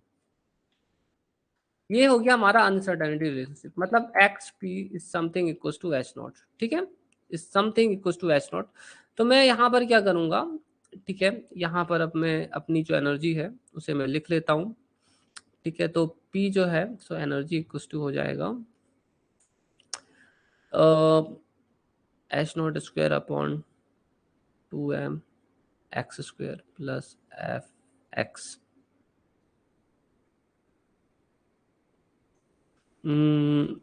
ठीक है, okay, so we can see that. ठीक है, फाइन। अब बच्चों देखो ये भी आप देख सकते हो, ये भी एनर्जी है और ये भी एनर्जी, तो ये दोनों के डायमेंशन सेम होने चाहिए। They should have same dimension. So H not square upon 2m X square must have same dimension as F X. तो कुल मिलाकर एफ जो है इट सो एक्स जो है it is proportional to F की पावर -1/3। ठीक है, तो ये इतना हो गया, आप इसे देख सकते हो। ठीक है, अब देखो मैं यहाँ पर जो है ना मुझे पता चल गया कि कैसे है, तो अब मैं इस इक्वेशन की मदद से सॉल्व करूंगा। तो एनर्जी जो है वो प्रोपोर्शनल है एफ एक्स के। ठीक है, और एक्स जो है एफ की पावर -1/3 के प्रोपोर्शनल पर थी। ठीक है, तो एफ हो गया 1 - 1/3 and it is now proportional to F की पावर 2/3। आया समझ में विद्युत? तो इस तरह से आप कर सकते हो। ठीक है, you can just do it like this. Clear? Check.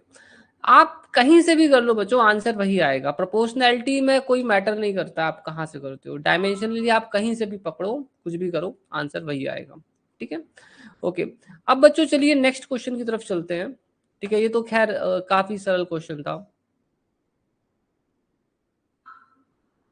अच्छा नहीं हो रहा था, ठीक है, कोई इशू नहीं है बच्चों। Welcome welcome.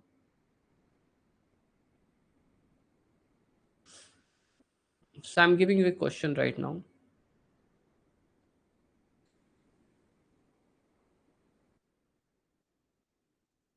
अब आपको ना ये क्वेश्चन करना है नेट जेआरएफ 2016 का। लोड हो रहा है, इट इज लोडिंग।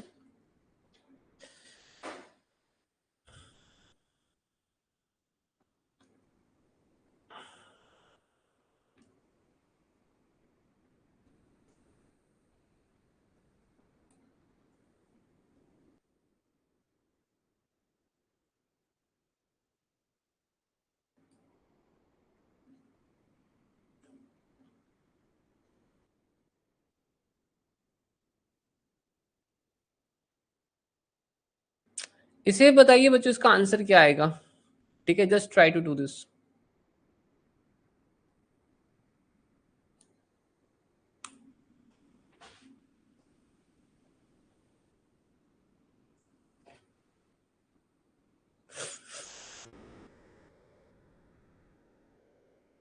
अब आप यहाँ पर डायमेंशनल एनालिसिस से नहीं कर पाओगे। Now you won't be able to do it by dimensional analysis.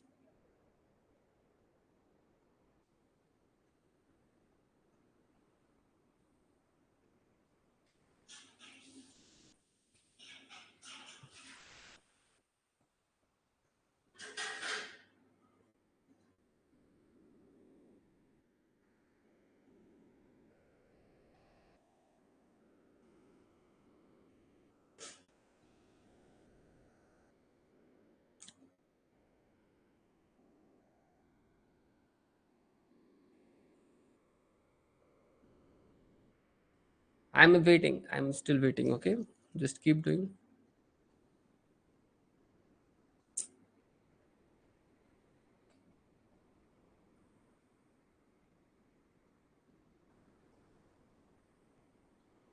विद्युत, ओके फाइन।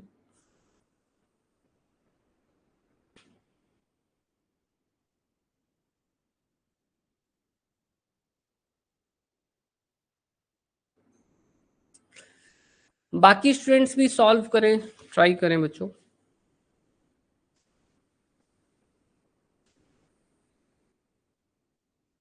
मुझे लगता है मैं एक्सप्लेन कर दूं अब, है ना? बाकी लोगों से शायद नहीं हो पा रहा है, 2 और 3 सेम ही लग रहा है। ठीक है बच्चों, चलो मैं ना सॉल्व करके आपको बता देता हूँ कि कैसे इस क्वेश्चन को करना है। ठीक है, बहुत ही इजी क्वेश्चन है, and will let me just tell you how to do. ठीक है जोश्री, आप कर रहे हो? ठीक है, वेटिंग, स्टिल वेटिंग।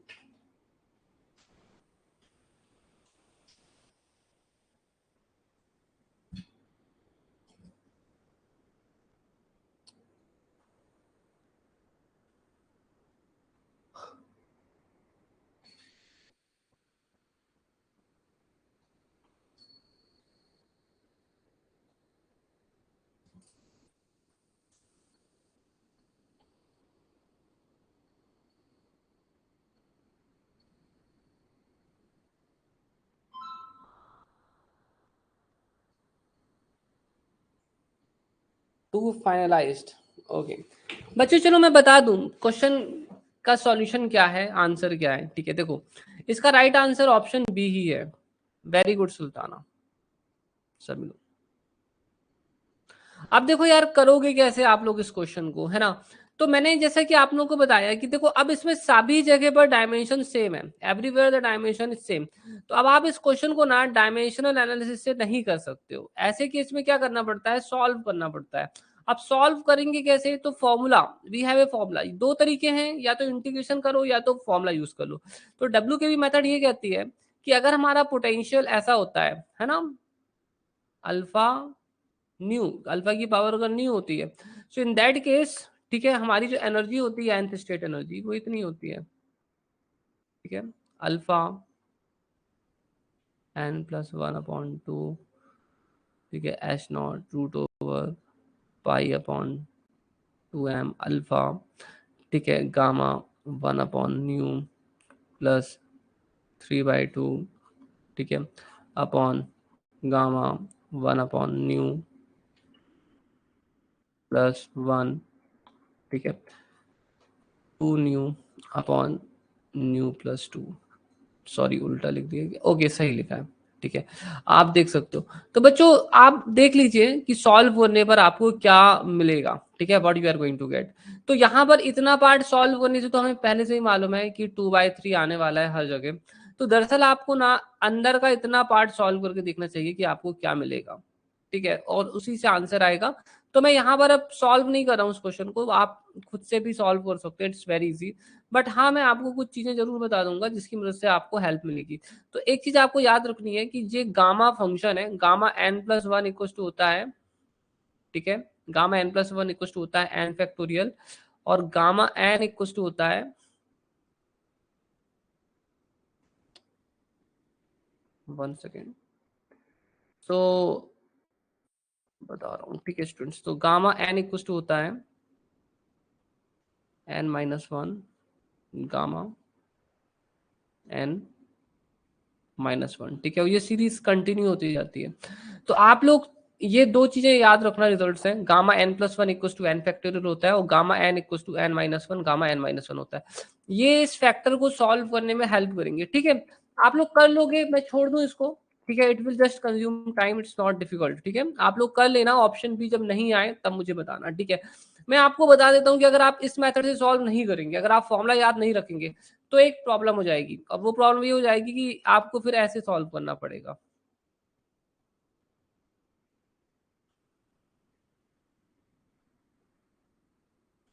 और ये जो सॉल्व करना है ना, आप एग्जाम में कर ही नहीं पाओगे, ये इतना लेंदी है कि आप एग्जाम का पूरा 3 घंटा भी कम पड़ जाएगा इसे सॉल्व करने पर, ठीक है, सिर्फ एक क्वेश्चन भी ढंग से सॉल्व नहीं हो पाएगा 3 घंटे में, और इतना टाइम तो रहता नहीं है। तो इसलिए आपको फॉर्मूला रटना ही है, आप कुछ भी कर लो, you have to memorize the formula whatever way you take, ठीक है। एक अच्छा तरीका मेमोराइज करने का यह है कि आप उसी फॉर्मूले को 10-20 बार लिखो, वो अपने आप याद हो जाता है, अगर आपको फॉर्मूला याद करने में कोई प्रॉब्लम हो रही हो तो, ठीक है। अब चलो मैं आपको एक क्वेश्चन और देता हूँ, आज की क्लास का टाइम तो मुझे पता ही नहीं चला कब निकल गया। बच्चों डब्ल्यू के बी में ना इतना ही है, ठीक है, जितना मैंने अभी आपको बता दिया है, इससे ज्यादा कुछ है नहीं। मैं आपको प्रैक्टिस करने के लिए आज क्वेश्चंस दूंगा, उसे उन्हें आप प्रैक्टिस जरूर कर लेना, मैं बहुत अच्छे अच्छे क्वेश्चन दे दूंगा आज प्रैक्टिस करने के लिए आपको, ठीक है, मगर प्रैक्टिस जरूर कर लेना, अगर प्रैक्टिस नहीं करोगे तो एग्जाम में नहीं बनेगा, ठीक है। तो यहाँ पर है 4/2, इट इज 2/3, ठीक है, इट इज 2/3, ठीक है। ये क्वेश्चन ना CSIR नेट 2018 में आया था। इन्होंने बोला है कि अगर आपका हैमिल्टोनियन इतना है, so energy is proportional to what, तो nth energy eigen value is proportional to what.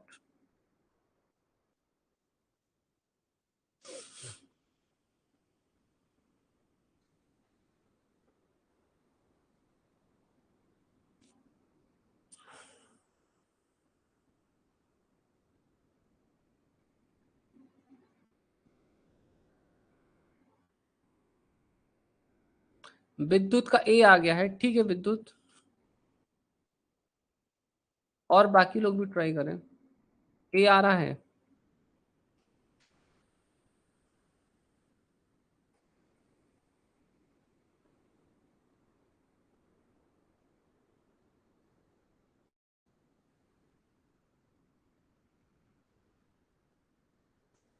Just keep doing बच्चों।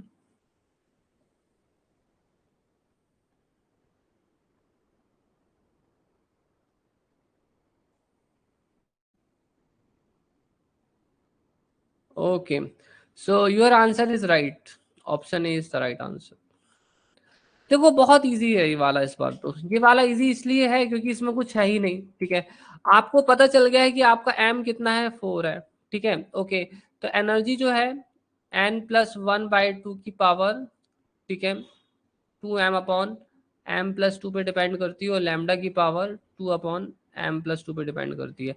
तो इस बार अगर सॉल्व करोगे तो एनर्जी जो होगी n+1/2, ये आपका है ना, तो ये हो जाएगा 8/6, और लैम्डा की पावर 2/6, ठीक है। तो इसे सॉल्व करने पर आपको मिलेगा n+1/2, 4/3, और लैम्डा की पावर 1/3, ठीक है। सो समझ में आ गया। Yes yes yes, W K B method से ना क्वेश्चंस 5-5 नंबर पर आते हैं, ये बात तो बिल्कुल सही है, 5-5 नंबर का एक क्वेश्चन आता है, और बहुत सिंपली हो जाता है, बहुत आसानी से हो जाता है, ठीक है बच्चों, क्लियर हो गया, ऑप्शन ए राइट आंसर है, ठीक है। तो बहुत इजी था। अब मैं आपको एक और क्वेश्चन देता हूँ, जून 2011 में आया था,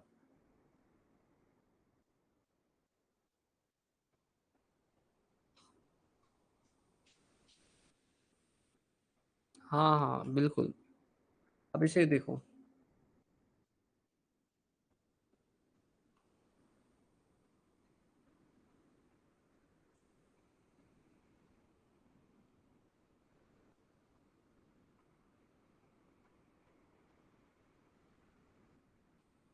ठीक है, हाँ विद्युत आप हैंड रेस कर सकते हैं, इसमें कोई प्रॉब्लम नहीं है। ठीक है, बिल्कुल डेफिनेटली आप हैंड रेस कर सकते हैं। और ठीक है, गुड गुड, क्या बात है, मतलब देखने साथ ही आंसर आ गया।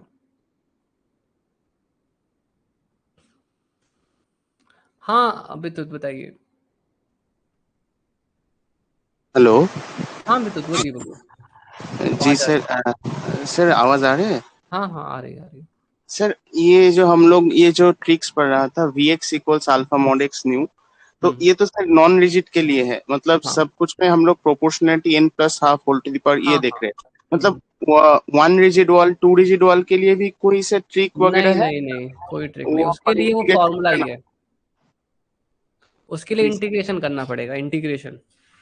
अच्छा सर, ऐसे कोई सा क्वेश्चन है, मतलब अगर ऐसे कोई क्वेश्चन है तो सर एक बार मतलब दे दीजिए एक बार। मेरे मतलब पास उसके लिए उस पर डायमेंशन एनालिसिस से हो सकता है। देखो, आप जो पूछ रहे हो ना, बता देता हूँ, देखिए। जी सर। मैं समझ गया आप क्या पूछ रहे हो। आपका कहना है, देखो नॉन रिजिड वॉल में तो चलो इजी था, है ना, हाँ क्योंकि सर, ये मैंने तो मैंने ट्रिक से हो जाएगा मतलब। फॉर्मूला बता दिया, ट्रिक बता दी। जी ठीक सर। है, अब आप पूछ रहे हो कि यार वन डिजिट वॉल होगा तो क्या होगा। हाँ नो वन टू। हाँ जी वन जी। डिजिट वॉल या जी सर। टू डिजिट वॉल में हम क्या करेंगे। तो देखो इस केस में होता है इंटीग्रेशन। अच्छा, मतलब ट्रिक तो अप्लाई नहीं होगा तब? जी। ट्रिक अप्लाई नहीं होती, बट डायमेंशन एनालिसिस हो जाता है। अच्छा। डायमेंशन एनालिसिस आप कर सकते हो, बट अगर आपसे एग्जैक्ट सॉल्यूशन पूछ लिया, है जी ना, सर। अगर जी आपसे सर। एग्जैक्ट सॉल्यूशन पूछ लिया तो इन दैट केस तो आपको इंटीग्रेशन ही करना पड़ेगा। बट अगर आपसे सिर्फ प्रोपोर्शनैलिटी पूछता है कि ई एन जो है वो एन की कौन सी पावर के प्रोपोर्शनल है, तब तो हाँ हाँ। डायमेंशनली एनालिसिस उससे हो जाएगा। बट अगर आपसे परफेक्टली पूछ लिया, तब तो जी सर। फिर इंटीग्रेशन के अलावा कुछ जी नहीं सर। है। खैर आता ही नहीं है इसमें, इंटीग्रेशन का आएगा ही नहीं, आएगा तो ज्यादा से ज्यादा डायमेंशनल एनालिसिस का आएगा। हाँ और हाँ। ये जो क्वेश्चंस है ना डायमेंशनल एनालिसिस के, इसके वाले जी और सर। इसके वाले, ये मैं आप ये मतलब प्रैक्टिस में दूंगा मैं आज आप लोगों को okay assignment. Sir, okay sir, okay sir, ठीक थैंक है यू सर। ठीक है, गुड गुड, वेरी गुड। अब स्टूडेंट्स जैसे कि अभी अपन लोगों ने इस क्वेश्चन को देखा, तो इस क्वेश्चन में कुछ था ही नहीं। यहाँ पर m की वैल्यू आप देख सकते हो कितनी है। So the value of m is 6, है ना। तो एनर्जी निकालनी है, तो एनर्जी जो है, ठीक है, अब क्योंकि यहाँ पर बोल दिया है कि शायद n बहुत लार्ज है, तो 1/2 को भी आप हटा सकते हो। ठीक है, so it is proportional to n की पावर। ठीक है, तो मैं नेक्स्ट पेज पर लिख लेता हूँ। m यहाँ पर 6 है, तो ई एन इक्वल टू होता है हमारा n+1/2, 2m+m1+2। ठीक है, तो अब n क्या है, बहुत ज्यादा बड़ा है 1 से, इसलिए आप यहाँ से 1/2 भी इग्नोर कर सकते हो। ठीक है, सो इट विल n की पावर 12/8, ये हो जाएगा 4/3/4। बच्चों गलत हो गया क्या। ठीक है, ये 3/2 आएगा, है ना, 3/2 आएगा। सो इसका राइट आंसर डी हो जाएगा। ठीक है, so it's very easy question. ठीक है सर, क्या डायमेंशन से सभी जगह वैलिड है। हाँ हाँ हाँ, सभी जगह वैलिड है। डायमेंशनल एनालिसिस से तो आप कहीं पर भी कोई भी क्वेश्चन कर सकते हो, बहुत आसानी से कर सकते हो, और वो भी। ठीक है, अब नेक्स्ट क्वेश्चन पर चलते हैं बच्चों।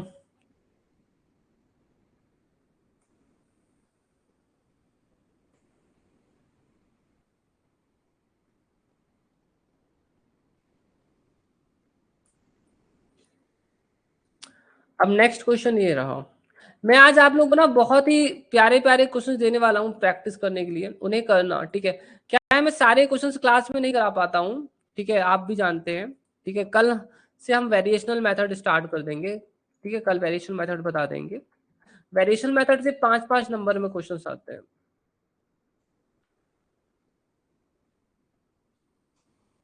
ठीक है, इसे करने की कोशिश करो बच्चों थोड़ा। ठीक है, और मुझे बताओ आपका आंसर क्या आ रहा है।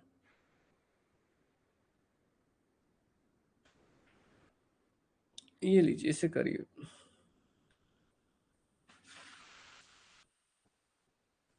use WKB approximation to find out the allowed energies of square well potential as defined.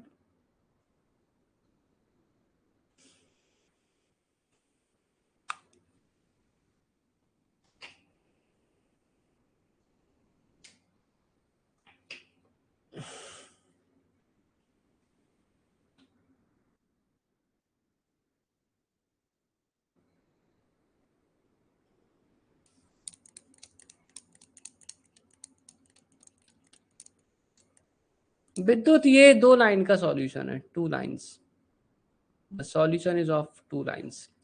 सिर्फ 2 लाइन का सॉल्यूशन है इसमें बस। अब आप सोचो क्या है, मैं आपको बता रहा हूं कि सिर्फ 2 लाइन से आप इस क्वेश्चन को सॉल्व कर सकते हो। 2 लाइन का सॉल्यूशन है, आपको ज्यादा लंबा सॉल्व नहीं करना।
ठीक है, काफी बच्चों ने आंसर्स दे दिए।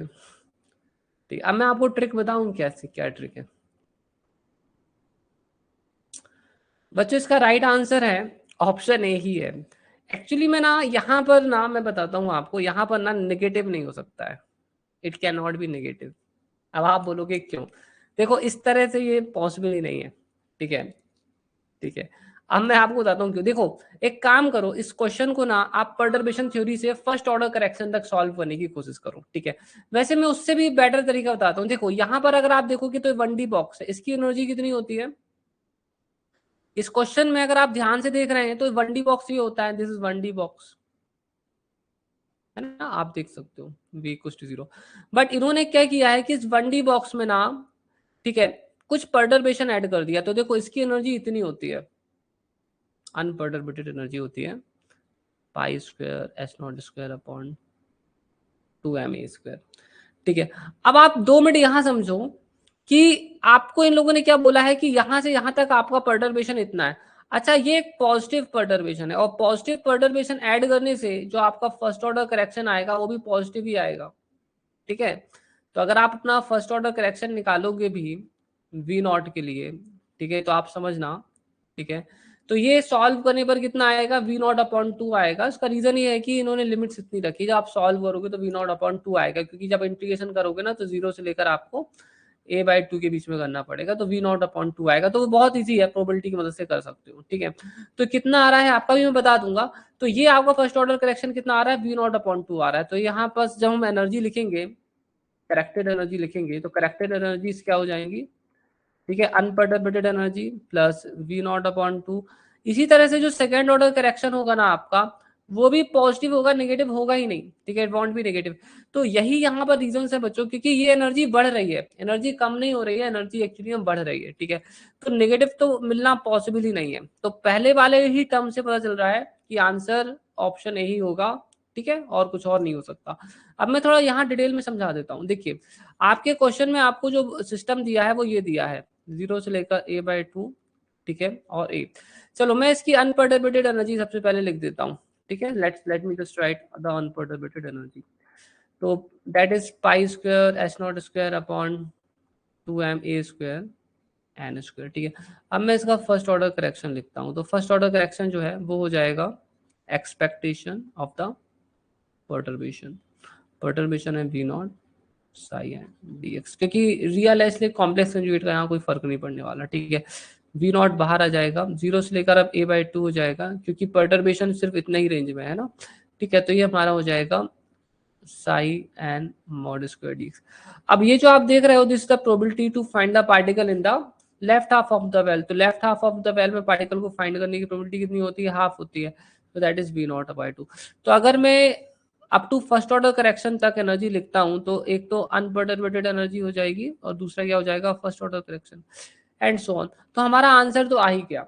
अब आप मगर चाहो तो इस क्वेश्चन को फुल मेथड से भी कर सकते हो, मतलब 100 मतलब पूरी तरह से कर सकते हो। कैसे कर सकते हो इस मैथ क्वेश्चन को, आप डब्ल्यू के मेथड से कर सकते हो। डब्ल्यू के मेथड में आपको क्या करना पड़ेगा, ये लगाना पड़ेगा। तो एक टर्निंग पॉइंट ये हो जाएगा, एक टर्निंग पॉइंट ये हो जाएगा, P D X equals to N plus 1/2, sorry 2 digit falls है तो n प्लस 1, ठीक है, एच नॉट पाई।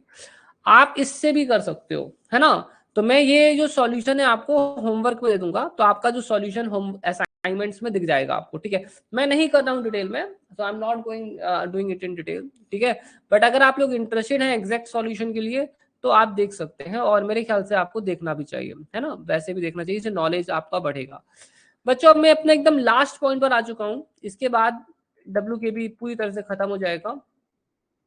तो हमारा लास्ट जो है वो ये है कि अगर आपका पार्टिकल, ठीक है, अगर आपका पार्टिकल जो है, ठीक है, मैं बेसिकली यहाँ पर ट्रांसमिशन कोएफिशिएंट बताने वाला हूँ कि ट्रांसमिशन कोएफिशिएंट कैसे निकालते हैं, इस पर क्वेश्चंस आते हैं, ठीक है, ठीक है। तो यहाँ देख लो ट्रांसमिशन कोएफिशिएंट कैसे निकाला जाता है, बहुत इजी क्वेश्चंस आते हैं। ट्रांसमिशन कोएफिशिएंट, हाँ हाँ श्योर। तो देखो जो ट्रांसमिशन कोफिशिएंट होता है ये कैसे निकाल, देखो बच्चों क्या होता है, जैसे इस टाइप के शेप के लिए तो ट्रांसमिशन कोफिशिएंट निकालने का फॉर्मूला है। बट मान लो कि मैं आपसे बोलता हूं कि हमारे पास पोटेंशियल बैरियर ऐसा है, ठीक है, वो ग्राउंड स्टेट के लिए होता है, हाँ ग्राउंड स्टेट के लिए है वो, ठीक है, that's for the ground state, ठीक है, that's for the ground state, only in ground state, ठीक है। अब मेरी बात बच्चों यहाँ समझ लीजिए, खैर यहाँ पर पूरा सॉल्व करना पड़ेगा, तो वो ठीक है, ओके बिल्कुल ठीक है, ओके। सो बच्चों मेरी बात समझो, मान लीजिए कि मैंने बोला कि हमारा पार्टिकल यहाँ से जा रहा था, और पार्टिकल जब यहाँ से जा रहा था, तो अब वो इस बैरियर को पेनिट्रेट करेगा, तो इस बात का की प्रोबेबिलिटी कितनी है, मतलब ट्रांसमिशन कोएफिशिएंट कितना है। तो ट्रांसमिशन कोएफिशिएंट अगर आपको डब्ल्यू के भी मेथड से निकालना है, तो इसके लिए एक कंडीशन होती है कि जो ई होता है ना, ठीक है, ई शुड बी, मैं आपको बता दूं, E should be less than B, मतलब इस वाले केस में हम निकालते हैं, ठीक है। इस वाले केस में इस फॉर्मूले का यूज होता है ना, कोई और फॉर्मूले में इसका यूज आप नहीं कर सकते हो, ठीक है। मैं आपको बता दूं, जब ई लेस देन वी पर होना तभी आप इस फॉर्मूले का यूज कर सकते हो। अब इसमें निकालते कैसे हैं, तो ट्रांसमिशन कोएफिशिएंट होता है, इट इज इक्वल होता है ई की पावर -2 गामा। अब यहाँ पर गामा की वैल्यू मिल जाए तो आप निकाल लोगे, तो गामा कितना होता है, गामा बहुत ईजी है, गामा का एक फॉर्मूला है 1/h0 x1 x2। तो these are the turning points, है ना, क्योंकि ई लेस देन वी है तो टर्निंग पॉइंट्स तो होंगे, है ना, तो टर्निंग पॉइंट्स मिल जाएंगे। तो x1 x2 को निकालने के लिए आपको क्या करना है, ई को वी के बराबर इक्वेट करना है, आपको x1 और x2 प्राप्त हो जाएंगे, ठीक है। यहाँ पर आएगा आपका 2m v माइनस ई,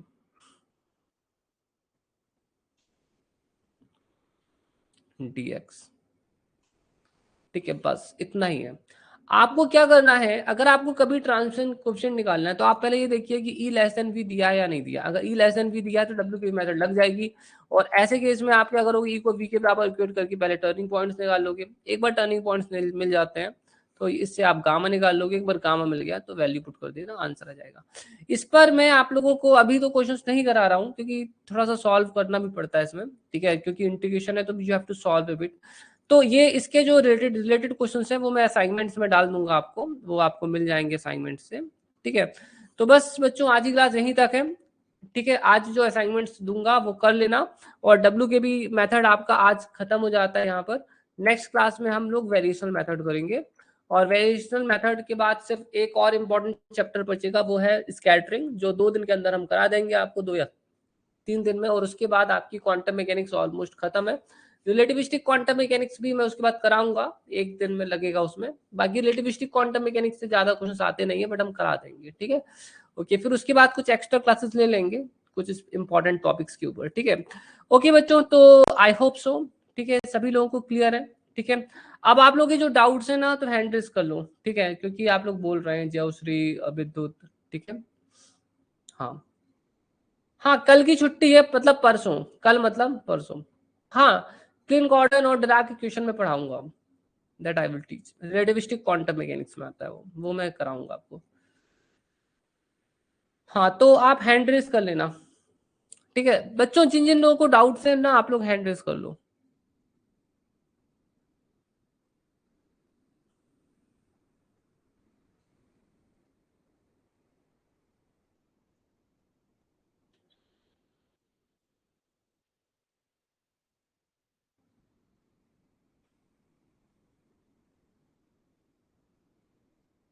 एक सेकेंड, 1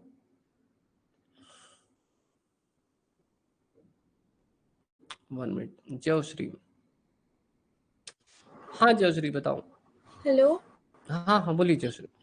हाँ सर, मैं बोल रही थी कि डब्ल्यू के भी अप्रोक्सीमेशन की नीड क्यों है, मतलब ऐसे फिजिकली इसे ला हाँ हाँ, जरूरी क्यों वेरी है? Good question, very good question. देखो, हम डब्ल्यू के मेथड क्यों यूज करते हैं? हमारे पास तो पहली बात स्क्रोडिंगर वेव इक्वेशन है, फिर हमने पर्टर्बेशन थ्योरी पढ़ रखा है। अब डब्ल्यू के मेथड का यूज किया है। देखिए, स्क्रोडिंगर इक्वेशन सिर्फ तभी सॉल्व किया जा सकता है जब डिफरेंशियल इक्वेशन सॉल्वेबल हो, है ना।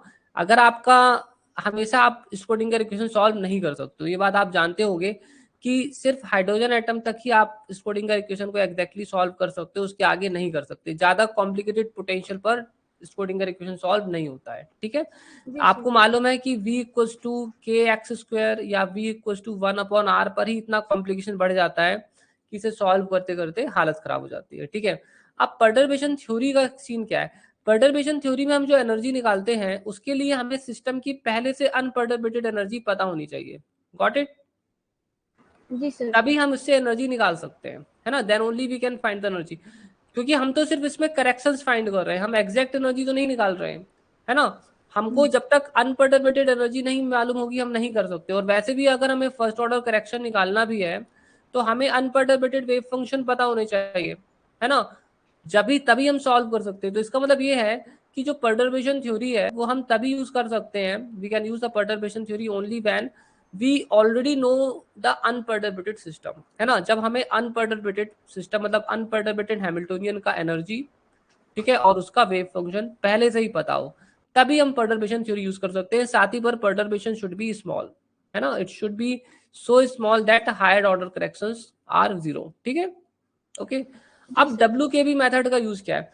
जब आप, अगर आपको डब्ल्यू के बी मेथड से एनर्जी निकालनी है, तो आप यहाँ खुद ही देखिए, मैं यहाँ एक फॉर्मूला लिख रहा हूँ जो आप अभी पढ़ चुके हैं।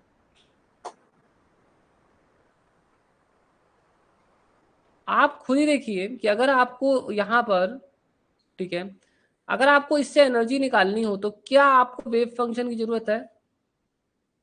नहीं सर। नहीं है ना। बिना किसी वेव फंक्शन के आप फाइंड कर सकते हो। बस कंडीशन ये है कि potential should be slowly varying, है ना। बस कंडीशन तो अपने ही अपनी मेथड से अपने अपने अप्स और डाउन्स है ना। इसमें आपको कुछ ज्यादा रिक्वायरमेंट नहीं है। मतलब अगर आपको नहीं मालूम है कि आपके सिस्टम का, अनपर्टर्बेटेड सिस्टम का वेव फंक्शन क्या है, उसकी एनर्जी क्या है, तब भी आप एग्जैक्ट एनर्जी मतलब अप्रोक्सीमेट एनर्जी निकाल सकते हो। तो इसलिए डब्ल्यू के मेथड इंपॉर्टेंट मेथड है और इसका अपना खुद का सिग्निफिकेंस है, ठीक है। सर अगर टाइम डिपेंडेंट हो, मतलब पोटेंशियल जैसे एक से स्लोली वेरी कर रहा है, अगर टाइम से भी ऐसा वेरी करे तो भी यही फॉर्मूला हम यूज कर सकते हैं? देखो, ये जो पोटेंशियल हम बोल रहे हैं ना, slowly varying, it is slowly varying with respect to x, है ना। इट इज अगर slowly varying with respect to x, not with respect to time. अगर टाइम से भी वेरी करे तो? टाइम के साथ इसका कोई वेरिएशन है ही नहीं। पोटेंशियल का टाइम के साथ कोई वेरिएशन नहीं है। देखिए, पोटेंशियल आपका एक्स के रिस्पेक्ट में वेरी हो रहा है, राइट। जी सर। सर ये तो मतलब इट इज टाइम इंडिपेंडेंट, विद्युत ने सही लिखा है, it is time independent, it तो डज ये तो नॉट। नॉन इसकी सिस्टम है। हाँ ना, देखो पोटेंशियल की वैल्यू यहाँ पर जितनी है वो उतनी ही रहेगी, आप कितना भी टाइम क्यों ना ले लें। यहाँ पर पोटेंशियल की वैल्यू जितनी है वो इतनी ही रहेगी, आप कितने भी कोई भी टाइम पर रहें, वो सर मैं टाइम के नॉन सिस्टम के लिए नहीं बोल रही हूँ, मैं हम्म, ऐसे मतलब कुछ भी अगर सिस्टम हो, जो नॉन सिस्टम है उसका तो मैं वेब फंक्शन भी मालूम है। मैं बोल रही हूँ ऐसे कोई सिस्टम हो, आर्बिट्ररी सिस्टम, अगर उसकी पोटेंशियल टाइम और पोजीशन दोनों से वेरी करे in that slowly. Case you can not use this method, उस केस के लिए डब्ल्यू भी बनाया ही नहीं गया है ना। ओके लिटरेचर में भी वैसा कोई पोटेंशियल यूज किया नहीं गया है। मतलब अगर हम अपने जो इम्पोर्टेंट बुक्स वगैरह आती हैं, जेटली, ग्रिफिथ्स, तो वो तो वैसा उस बुक में भी नहीं दिया हुआ है ना। तो I think W K B you can not use in that case, okay या वो सर, हमारे सिलेबस के ही बाहर की चीज है जो आप पूछ रहे हो, है ना। Thank you okay, sir. Welcome welcome. ठीक है, ओके गुड। सो स्टूडेंट्स, और किन्हीं को कुछ डाउट्स हो तो प्लीज जल्दी हैंड रेज कर लो, ठीक है। जिन लोगों को डाउट्स है सभी लोगों को हैंड रेज करना है, जिन लोगों को डाउट्स है, डोंट जस्ट राइट कमेंट्स, ठीक है। ऐसा लेके हाँ, क्लिन गॉर्डन से एक मेमोरी बेस्ड क्वेश्चन आते हैं, है ना। क्लिन गॉर्डन इक्वेशन क्या होता है, डिराक इक्वेशन क्या होता है, हाँ वो मैं करा दूंगा, डोंट वरी। हाँ बताइए। सर वो लास्ट वाला एक असाइनमेंट को मतलब एक बार ओपन कर दीजिए। आपको असाइनमेंट नंबर बताना पड़ेगा और चैप्टर का नाम। सर पर्टिवेशन वाला में ही सेकंड वाला जो असाइनमेंट था। सेकंड नंबर है ना। जी sir. Okay, I am okay.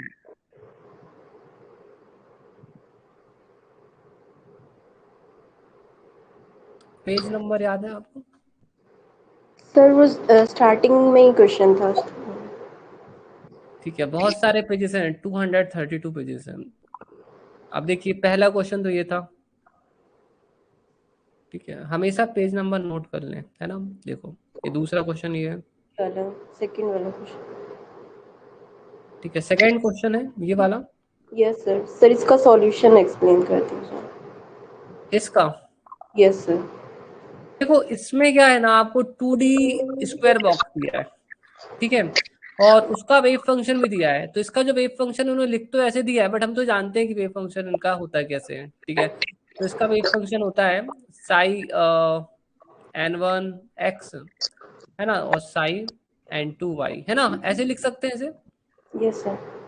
ठीक है। इन्होंने पर्टर्बेशन दिया है जो कि कहाँ लग रहा है, आधे हिस्से में लग रहा है, मतलब आधे से भी कम, इतने हिस्से में पर्टर्बेशन है, ठीक है, आप समझ रहे हो। तो ये पर्टर्बेशन है कितने हिस्से में है, 1/4 में है, ठीक है, 1/4 में, ठीक है। Yes sir. अब हमसे बोला गया है कि energy corrected up to first order. अच्छा मैं आपको एक चीज बता देता हूँ, अगर इतना खतरनाक क्वेश्चन आपके एग्जाम में आ जाए ना तो इसको स्किप कर देना, इसके चक्कर में मत रहना। ये मैंने सॉल्व इसलिए कर दिया है कि आप लोगों को पता हो कि सॉल्व होता कैसे है, ठीक है, बट ऐसे क्वेश्चन आने, ये ऐसे क्वेश्चन एग्जाम में स्किप कर दिए जाते हैं, ठीक है। तो देखो अब यहाँ पर हम क्या करने वाले हैं, जस्ट 1 सेकेंड। देखो एनर्जी तो हमारी ये होती है अनपर्टर्बेटेड एनर्जी, ठीक है, अनपर्टर्बेटेड वेव फंक्शन ये हो गया। अब हमारा जो इन लोगों ने बोला है ना, फर्स्ट एक्साइटेड स्टेट जो है डीजनरेट है ना। तो यहाँ डीजनरेसी 2 है, तो डब्ल्यू मैट्रिक्स जो होगी वो 2x2 हो जाएगी, ठीक है। इसमें हमें अगर हम इसके करेक्ट ये निकाल लेते हैं तो हमें क्या मिलेगा, फर्स्ट ऑर्डर करेक्शन मिल जाएगा। बट उसके लिए हमें डब्ल्यू मैट्रिक्स चाहिए, तो डब्ल्यू मैट्रिक्स के हमें अलग अलग एलिमेंट्स निकालने पड़ेंगे। तो पहला वाला एलिमेंट मैं ऐसे निकाल रहा हूँ, ठीक है। So this the first element, मैंने कैट 1 2 को ए मान लिया है, कैट 2 1 को मैंने बी मान लिया है, तो मैं पहला वाला एलिमेंट निकाल रहा हूँ, ठीक है। तो पहला वाला एलिमेंट निकल आया, इसी तरह से W22 भी निकल आया, ठीक है। आपको जो स्टेप समझ में ना आया हो ना मुझे बता देना। इसी तरह से आपको W12 भी निकालना है, तो W12 और W21 बराबर ही होंगे, ठीक है, क्योंकि एक प्रॉपर्टी एग्जिस्ट करती है साई 1, ठीक है, अगर कोई ऑपरेटर हर्मिशियन है, हमारा ये हर्मिशियन है, ठीक है, साई 2, तो अगर ये हर्मिशियन होते हैं ना तो ये ऐसे हो जाता है, ठीक है। अब क्योंकि हमारा यहाँ पर ऑपरेटर और वेव फंक्शन दोनों रियल है, इसलिए ये दोनों बराबर होंगे, ठीक है, they both will be equal. अच्छा अब यहाँ पर क्या है, हम एक को निकालेंगे, तो आप यहाँ देखोगे कि जब मैं यहाँ सॉल्व कर रहा था तो मुझे क्या करना पड़ा, सॉल्व करते करते मैं यहाँ तक पहुंच गया। अब यहाँ पर ये एक्सपेक्टेशन तो नहीं है, ठीक है, तो मैं इसे डायरेक्टली तो सॉल्व नहीं कर सकता हूँ, तो मुझे यहाँ इंटीग्रेशन करना पड़ेगा। तो अगर मैं इतने पार्ट का इंटीग्रेशन सॉल्व करता हूँ, है ना, और इतने पार्ट का अगर मैं इंटीग्रेशन सॉल्व करता हूँ, है ना, तो मुझे यहाँ पर ये सॉल्व करने पर इंटीग्रेशन मिल जाता है, ठीक है। तो यहाँ पर दोनों इंटीग्रेशन की वैल्यू एक्चुअली में इक्वल है, ठीक है। ये इंटीग्रेशन और ये इंटीग्रेशन आपस में बराबर है, क्योंकि यहाँ सिर्फ वेरिएबल्स का डिफरेंस है और कोई डिफरेंस है नहीं। तो ये इंटीग्रेशन आपको खुद से करना है, ठीक है। अगर आप नहीं कर पाते हो तो मुझे बताना, फिर मैं इंटीग्रेशन आपको सॉल्व करके दे दूंगा टेलीग्राम ग्रुप पर पहले आप खुद से सॉल्व करने की कोशिश करना इस इंटीग्रेशन को, ठीक है। फिर ये आपको कितना हो जाएगा, ये इतना हो जाएगा। तो मुझे तो सारे मिल ही गए, तो मेरा जो है W मैट्रिक्स बन गया। तो मैं इसकी आइगन वैल्यूज निकालूंगा तो मुझे फर्स्ट ऑर्डर करेक्शन भी मिल जाएगा, आप देख सकते हो। तो I have got the first order correction. और अब मुझे क्या करना है, ठीक है, फर्स्ट ऑर्डर करेक्शन तो मिल गया, तो मेरा आंसर भी आ ही गया है, ठीक है। So this my answer. तो हमें करेक्शन ही निकालना था, राइट, करेक्शन टू एनर्जी। इसमें अब क्या समझ में नहीं आया, आप मुझे बता दीजिए। सर वो W11 वाले में V0 के बाद आपने लिमिट क्या लिखी है सर? ये वाला, हाँ सर, रेड कलर से जो लिमिट लिखी है वो क्या है सर? ओके, अंदर वन सेकेंड।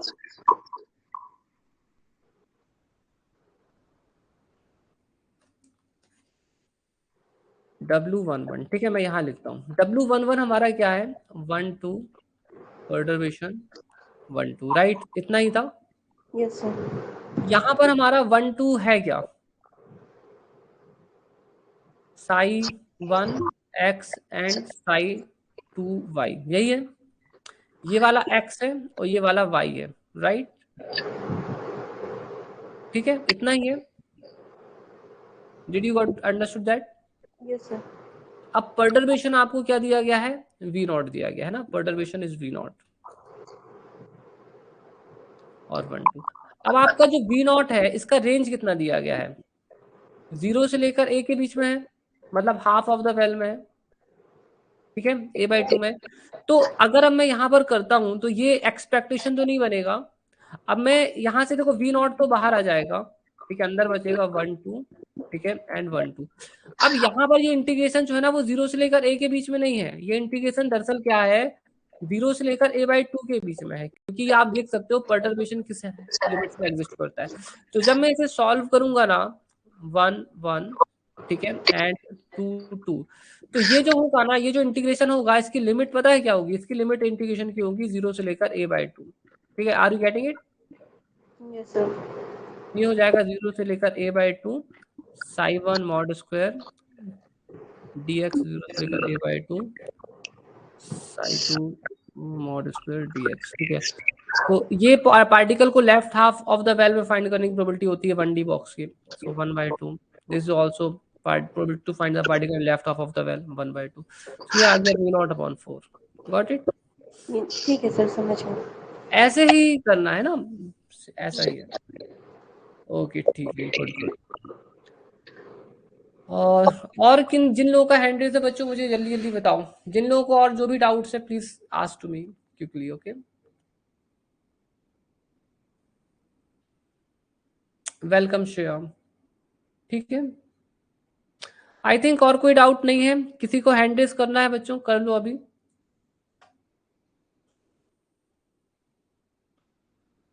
ठीक है प्रिया, ओके फाइन, अनिकेत, ठीक है, ओके। सो ठीक है बच्चों, यहाँ हम क्लास क्विट करते हैं, ठीक है। Thank you so much, bye bye, take care.